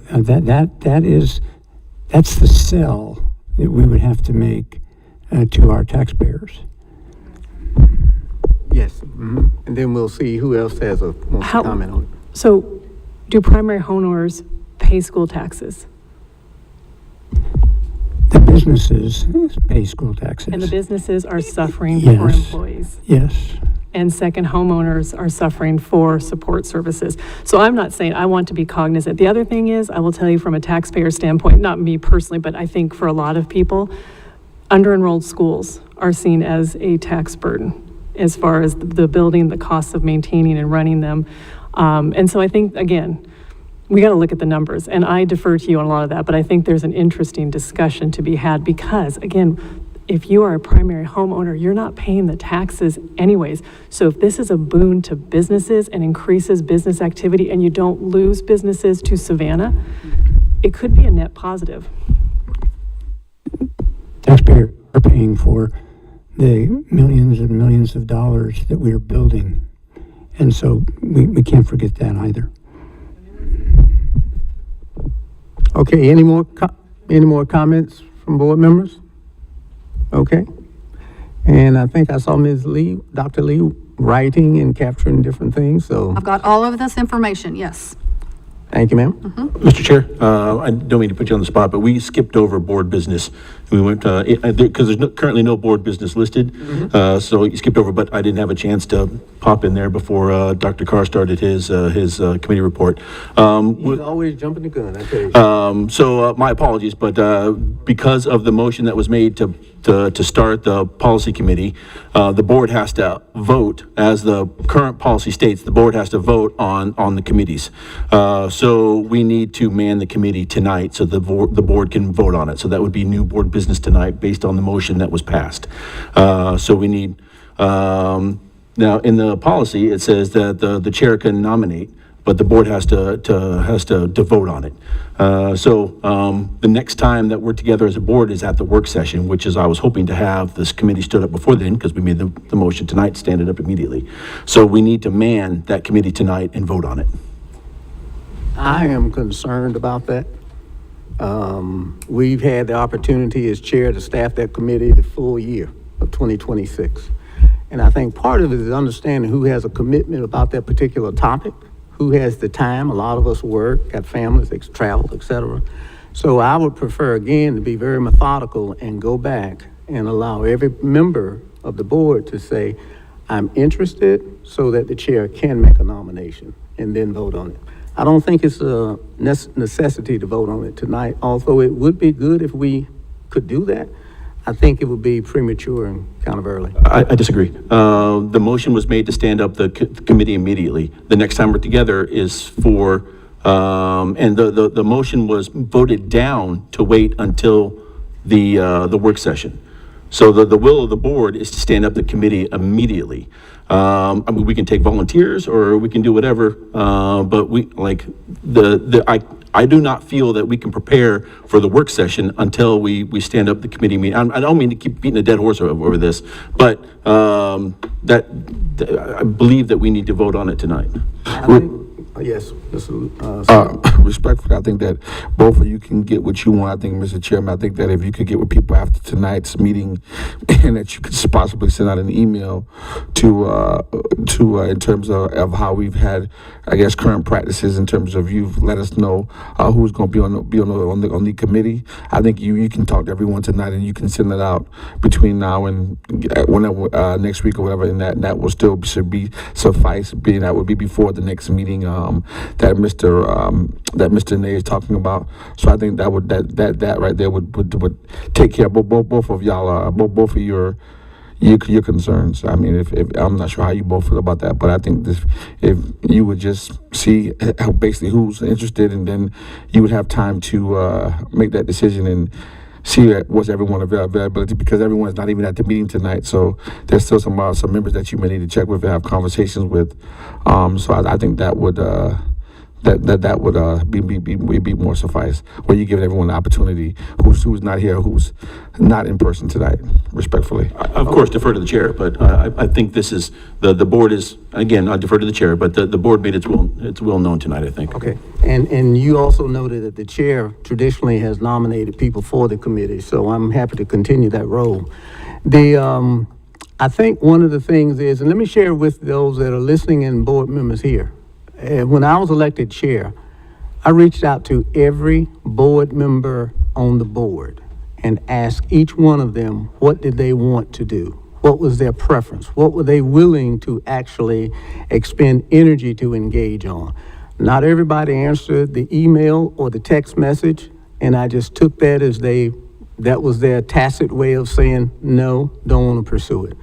But for those that did answer, we gave everybody an opportunity to select committees, and we made a valiant effort to assign people to the committees that they said we would want to work on.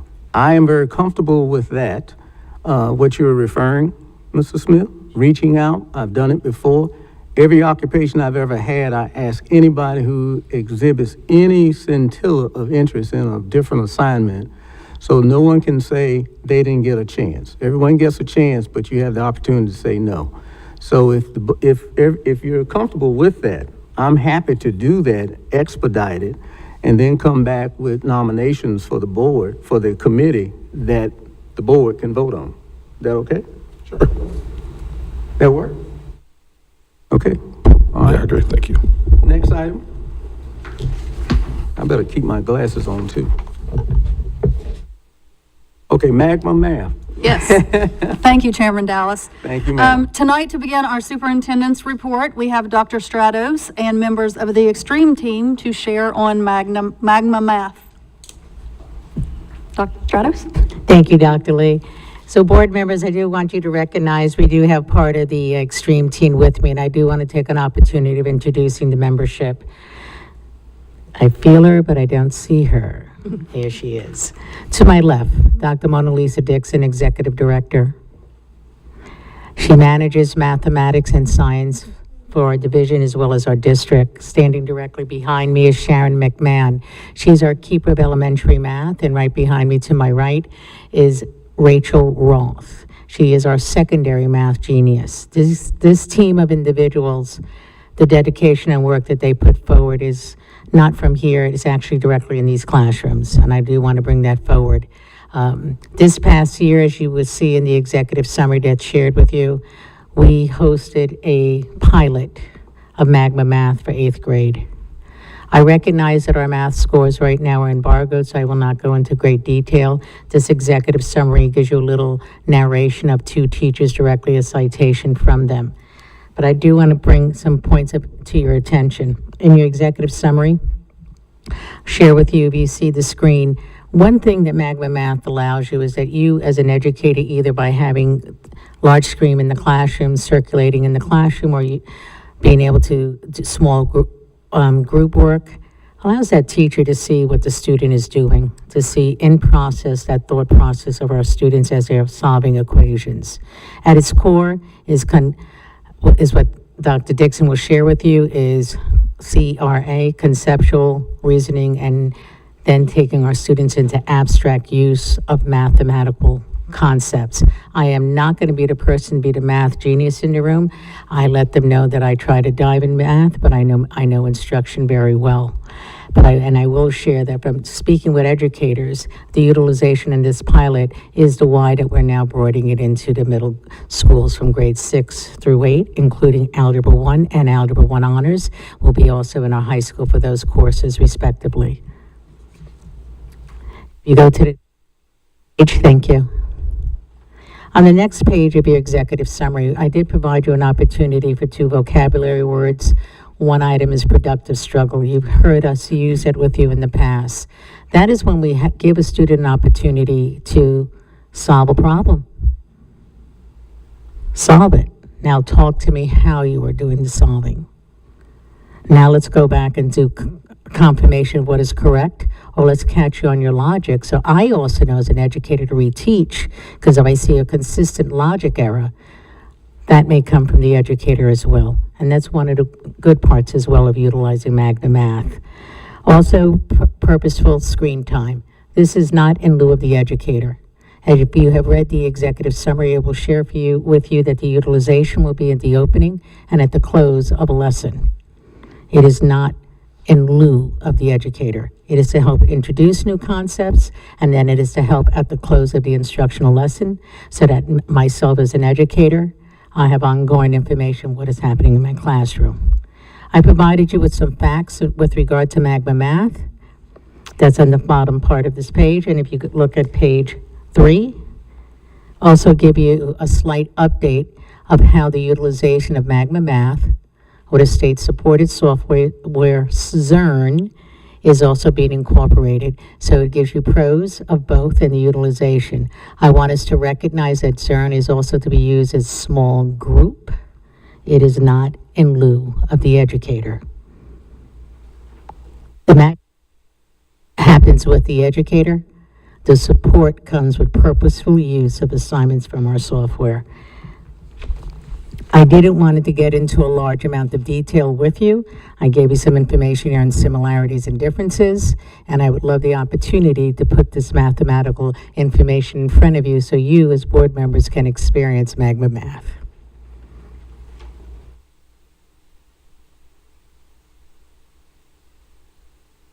Do you have a question? Okay, go ahead. Well, you looked, I thought maybe there was like a demo going on behind me. I wasn't sure. Mrs. Boatwright, in the references, you can cut and paste. I really, if you have that opportunity to dive into their sandbox, please do. But I would like that opportunity for you to experience it. It's unique. Yeah, and I did look into it. Tech implementation is a big thing for me. So I think it's an improvement because it does have a smidge of AI. It does handwriting recognition. And so basically, I think the step forward this is making from like an iReady math is that you can see the work and see where the kid went off the rails, right? So see where the mistake's being made. My questions are this. I have just a couple of quick fire ones. Spanish is available? Yes, ma'am, So multiple how do- languages. How do they change? Does the student choose their language at the beginning? That I'm going to have to ask my experts behind me. So, Doc, shifting language, set it. You can set the language for Magma. It comes in 140 40 different languages. So if the child speaks Spanish, I can toggle and put it in Spanish for them. Right, because I saw that you could like pick questions, and so if you send that out, will it auto-translate into Spanish? Because I think that's a huge overlooked use of AI when you've got as many multi-language learners. In algebra, high school, I know right now we're on those HPs. They are not touch screens. Are there styluses involved? How are we writing on the screens? Like on an iPad, I get it for the younger grades.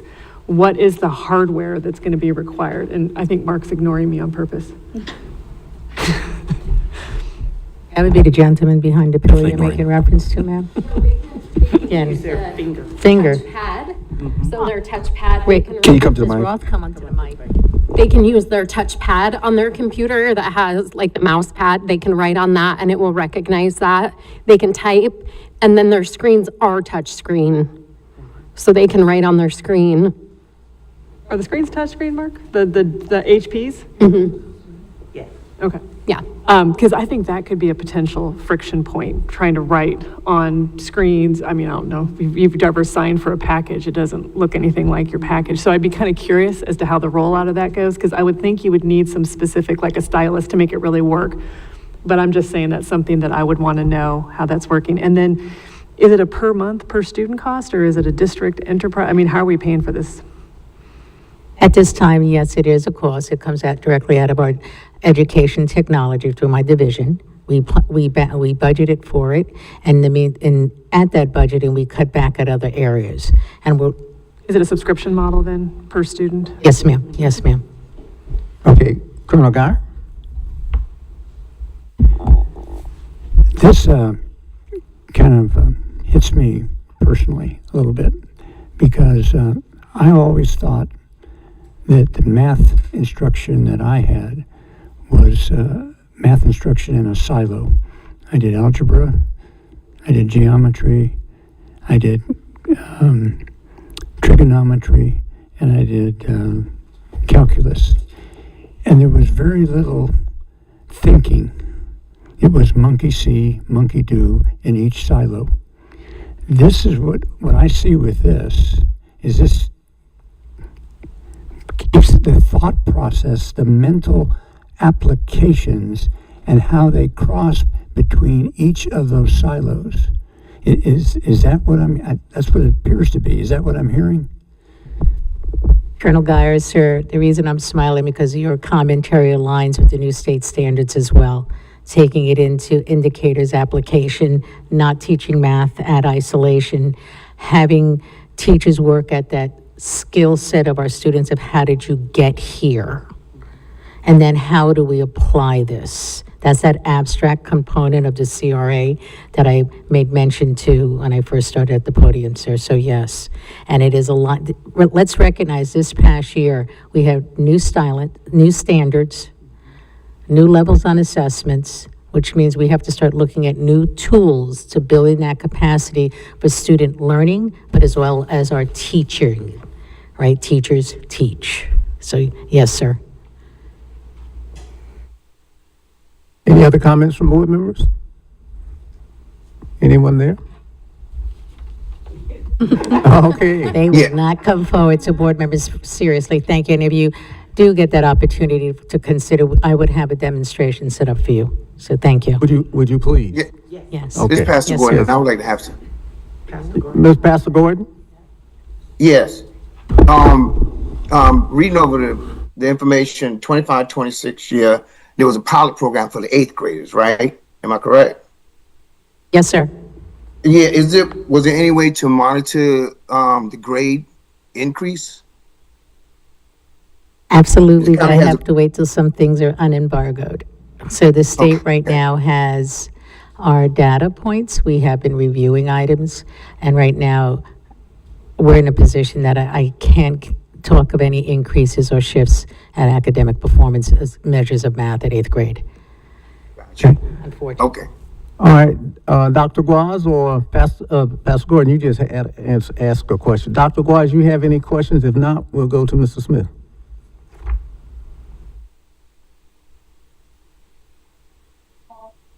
Mr. Smith? Okay, are you done with your presentation? Yes, sir? Okay, because I did have some questions. Should have left.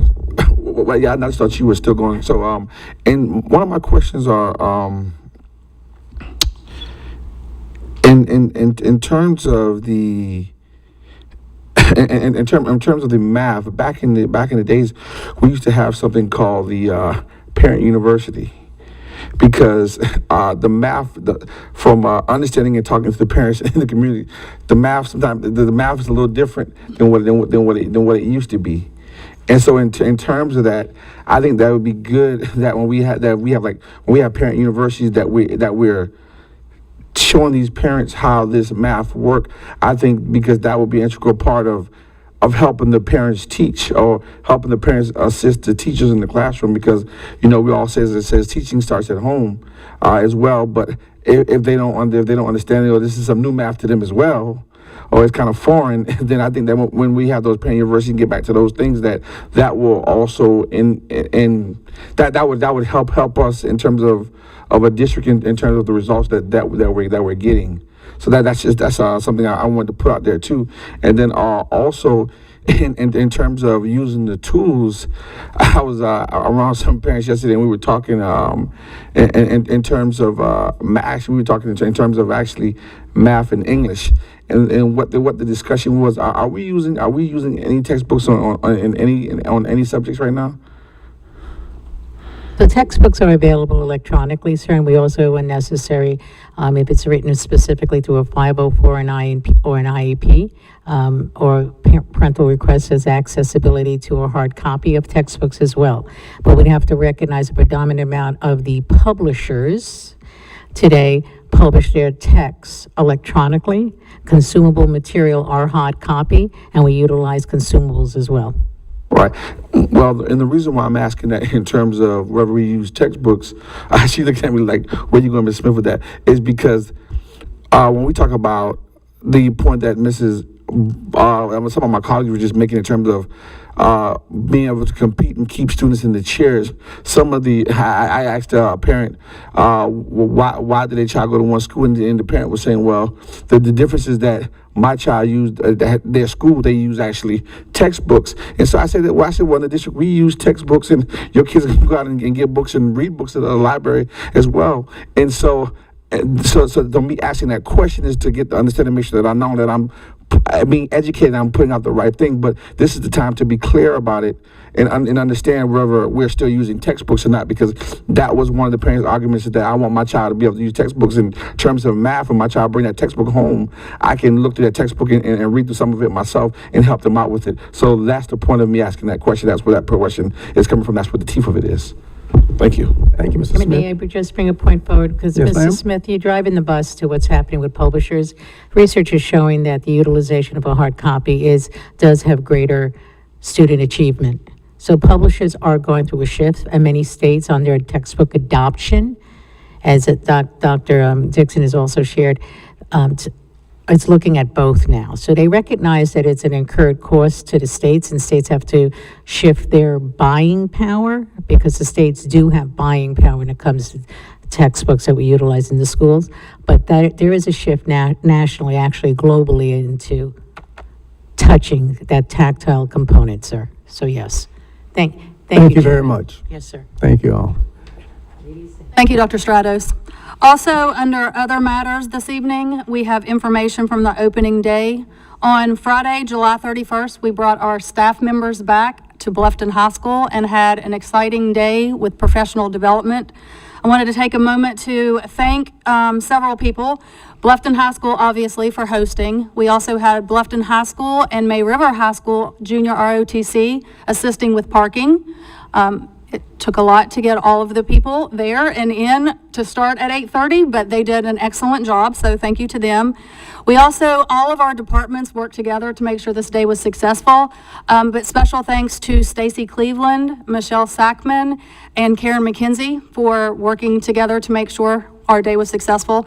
I also want to say Dr. Campbell, before she left and retired, she did a lot of the pre-work to make sure that we had everything in order and we could consistently continue what we've done in the past. So that was great. There were a lot of professional development sessions for our teachers. We had information from our math sessions. We had sessions for mental health. We had things for our administrators on the accountability. So there were many different things, early childhood. There was something for everyone.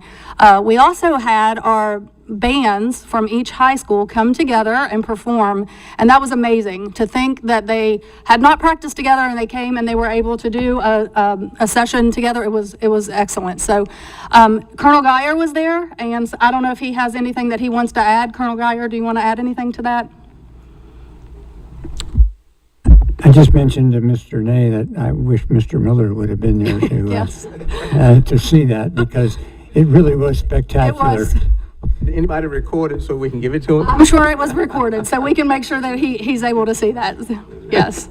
So just wanted to say what an excellent day we had. The superintendent was able to share his vision for the upcoming school year, and as always, did an excellent job. So there was a lot of excitement for that day, and I think everybody was excited to be back and look forward to a new year. So I wanted to share that information. Dr. Lee, I was not able to make it due to travel. Yes, sir. And I hear that the superintendent did a wonderful presentation, chock did. full of information. Is that available to? I'm sure he can get that information to you. Would appreciate Yes, that, and to the board absolutely. members. Yes, and that concludes the superintendent report. Thank you, ma'am. Points of celebration? Well, me again. All right. So for points of celebration, we have the retiree recognition this evening. Our school district's mission is to prepare graduates who compete and succeed in an ever-changing global society and career marketplace. Achieving that mission takes the dedication, passion, and commitment of extraordinary employees who make a difference every day in the lives of our students. Tonight, we honor a remarkable group of professionals whose years of service have helped shape our schools, support our community, and inspire generations of learners. Please join us in recognizing these outstanding individuals through a special video highlighting our retiree recognition event and celebrating the remarkable contributions they have made throughout their careers. As you watch, please join me in reflecting on the countless contributions these individuals have made to Beaufort County School District and the lasting legacy they leave behind. Honoring decades of dedication.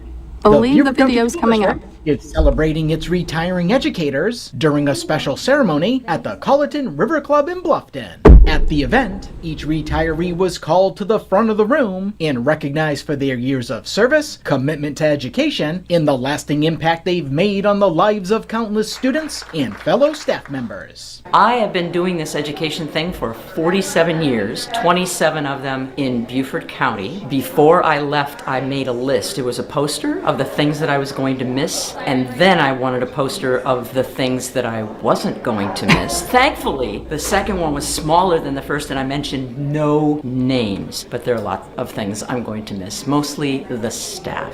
28 years of service for Beaufort County School District. I will miss all of the friends that I have made along the way. I will miss the connection in the community, as well as just serving the kids that we love so much in our district. I've been teaching for 30 years. I'm going to miss the kids, and I am a math nerd and love teaching math, so I'll miss that. Bluffton's been my home, so I think I'm going to miss Bluffton High the most. These retirees are leaving behind a legacy of service, leadership, and dedication that has helped shape generations of Beaufort County students and strengthen schools across the district. You walked in your offices, classrooms, wherever, every day, filled with passion, filled with dedication. While retirement marks the end of one chapter, these educators are looking forward to the opportunities and adventures that lie ahead. being retired, I am being a very present mother. I'm taking my daughter to all of her activities, to include volleyball, travel volleyball, her clubs. I'd like to play decent golf again someday, but that's maybe a bridge too far. Moving on forward, I'm still going to be working in volleyball, and I'm going to be working part-time teaching middle schoolers, which will be new for me, at a private school on the island. About 70 educators retired at the end of the 2025-2026 school year. For the Beaufort County School District, Ron Lopes.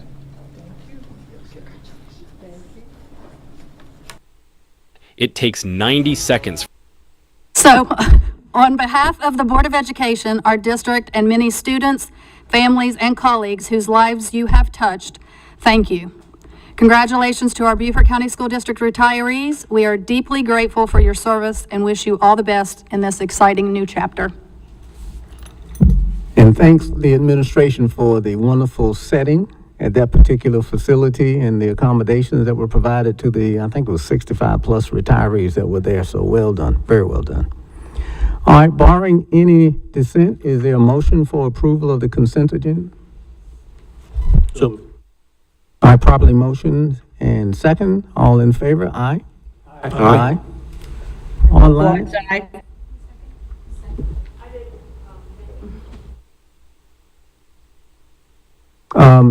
Dr. Guaz, Pastor Gordon? Quads, aye. Thank you, ma'am. Pastor Gordon, aye. Thank you, sir. You got that? Okay, all right. Future agenda topics, we've already had one, which is the Jasper County Development and its impact on school enrollment in south of the Broad. Any others at this particular point in time? Yes, ma'am. Where are we on some of the, like the AI, the screen development? Are those on the lists already, screen time and an AI policy? Because I haven't seen those come up yet. Yeah. I know screen time is something that we are discussing, so we can make sure that that's on the upcoming agenda. And just to buttress that, the AI, there's beginning to be research that carries somewhat negative impacts for education outcomes. So, but that has, yes, definitely. But I mean, the AI policy, most boards have adopted an AI policy. Yeah, we've not done that yet, but that's something that we've been I've got it down. teeing it up. Mrs. Boatwright's discussion on the AR for interstate or Interdistrict. interdistrict transfer, yeah. So that should be one. All right, you got that? Inter-district transfer? Yes, as a policy rather than an AR. Any others? Dr. Guaz, Pastor Gordon? Yes, my topic was placed about 2 months ago. Agenda setting, I had policy and I had FOIA, and I haven't seen, well, tonight we obviously discussed policy, but how about the others? I couldn't hear that last part. So I suggested future agenda topics at our first June meeting of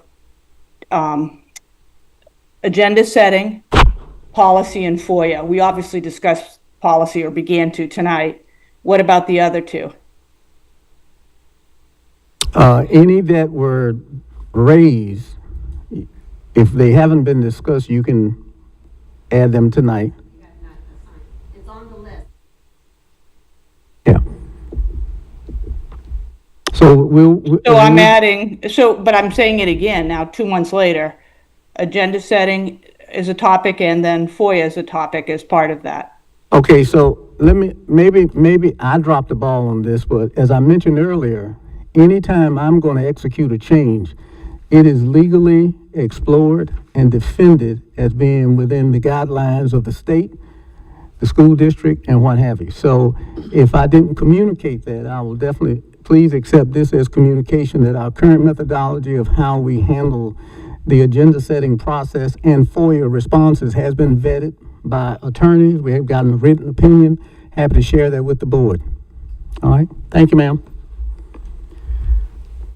Okay. Any other topics? All right.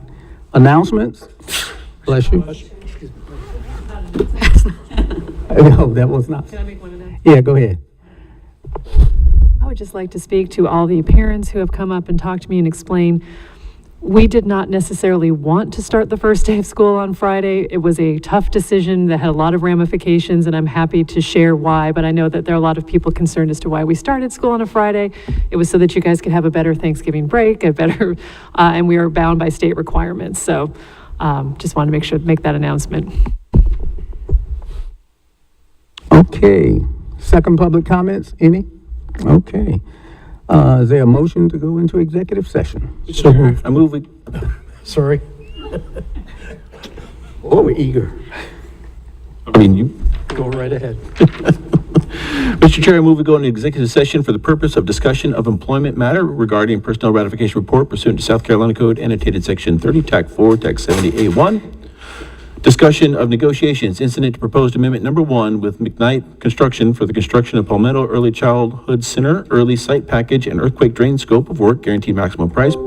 Proposal pursuant to the South Carolina Code annotated section 30, TAC 4, TAC 70A2.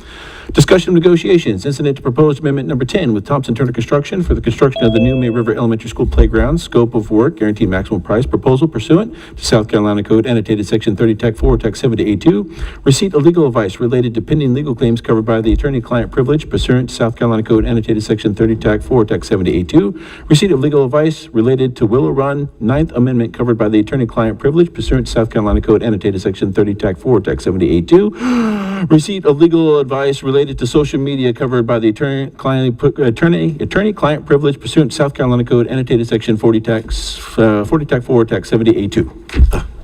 I'll second that. Okay, properly motion and second. All right. There's questions. Yes. I would like to know who will be advising us on these legal matters. Ms. Cartledge, Caleb Reiser, and possibly Dave Duff and Gibson Solomons. Thank you. Appreciate it. Thank you.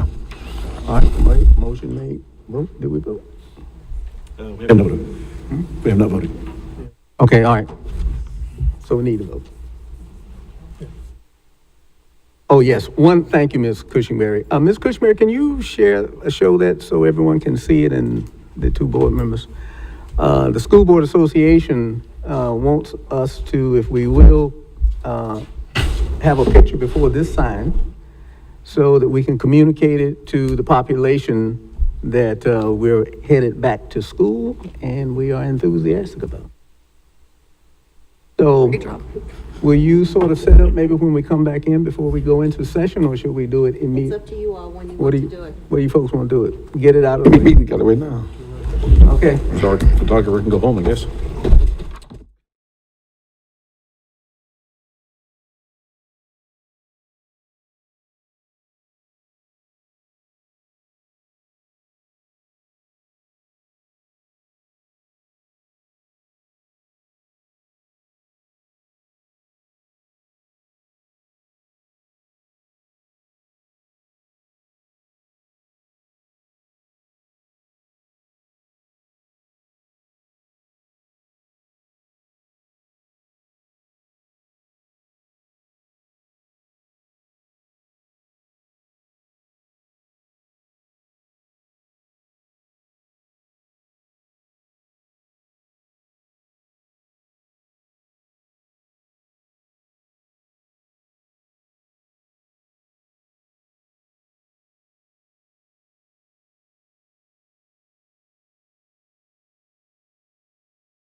Okay, Mr. Secretary, any motion? Yes, we have three motions coming out of executive session.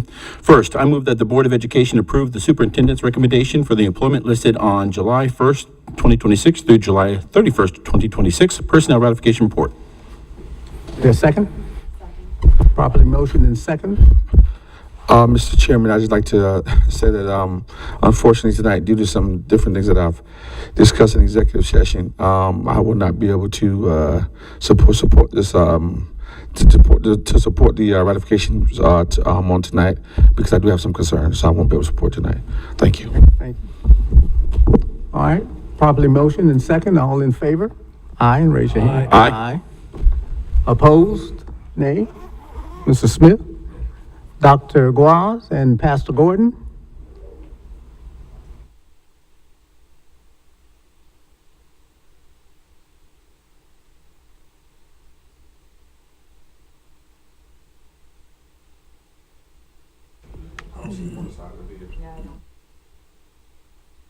Can't hear again, she said.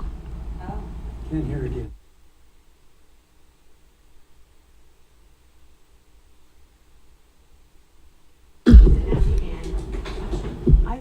Okay, it's been properly motioned and second.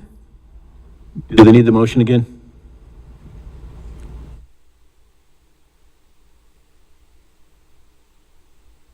Can they hear us now? Yes, I hear you. Okay. Do you need the motion again?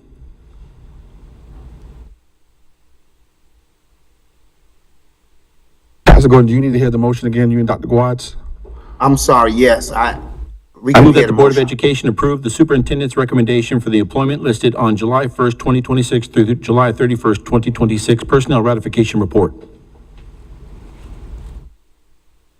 And we're waiting for the vote.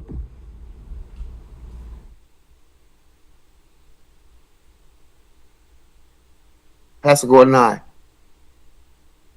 Dr. Guaz?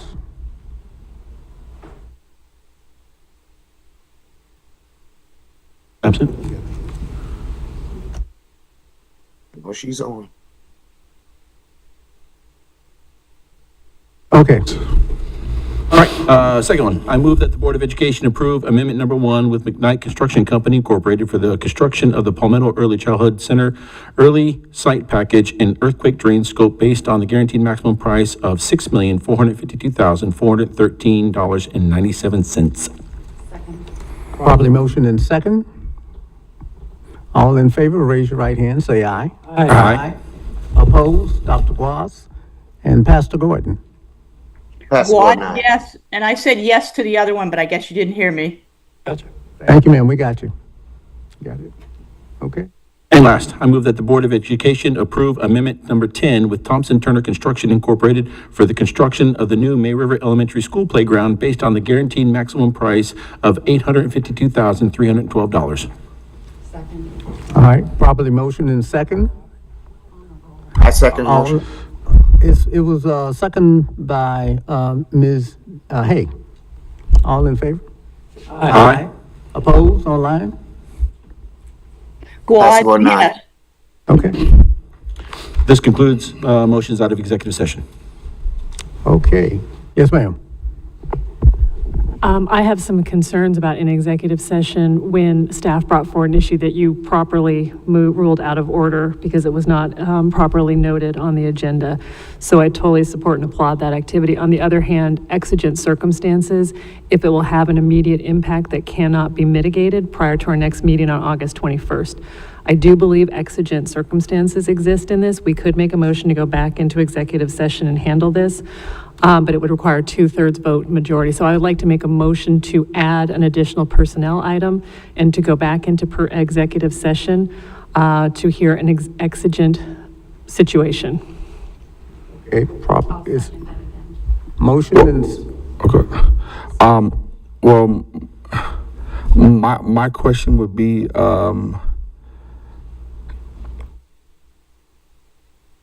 are we sure this is, we're sure that this is an accident, an emergency, because this is something that was stated that we should have brought at the beginning of the meeting in terms of understanding, or prior to us going into executive session, that's something that should have been brought to one of our attention so that we could put that out there. And I agree, and I think our chairman handled that admirably. But what I'll say is that it was a miscommunication on the staff's part that, is definitely a procedural break, but it doesn't mean that it's not an exigent circumstance if an individual will be significantly impacted due to lack of action before our next meeting.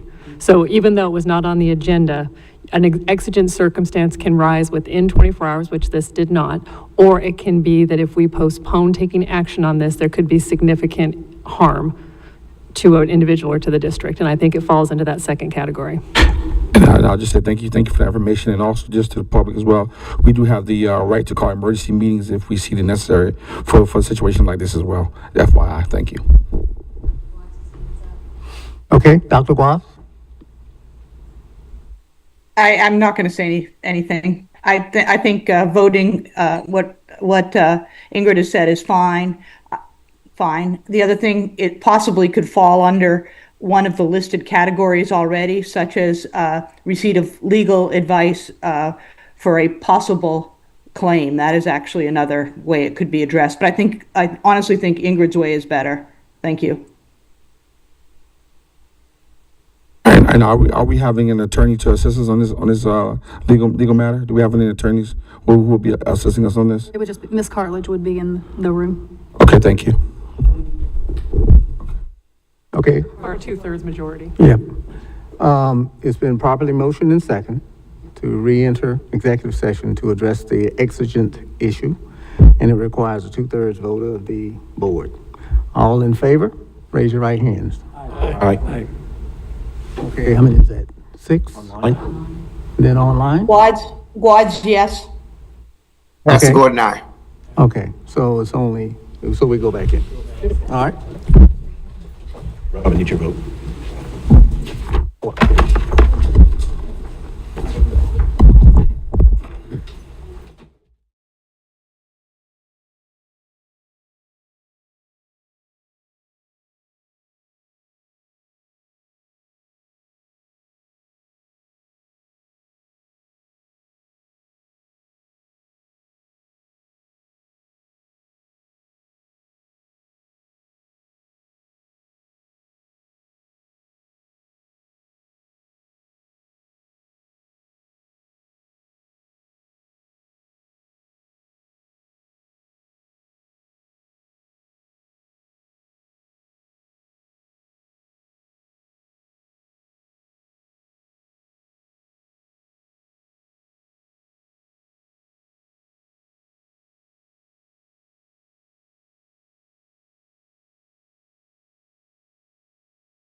Sorry.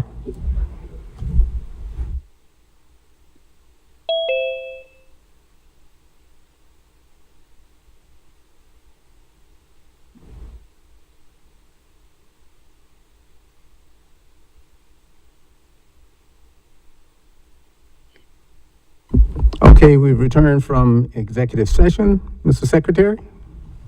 There is no action. Session. No action out of executive session. Okay, I think that brings the meeting to conclusion. Is there a motion to adjourn? So move, sir. Second? Okay. You got a streak running here. All right, all in favor? Aye. All opposed? Okay, thank you all. Travel safely out there. Thanks, everybody.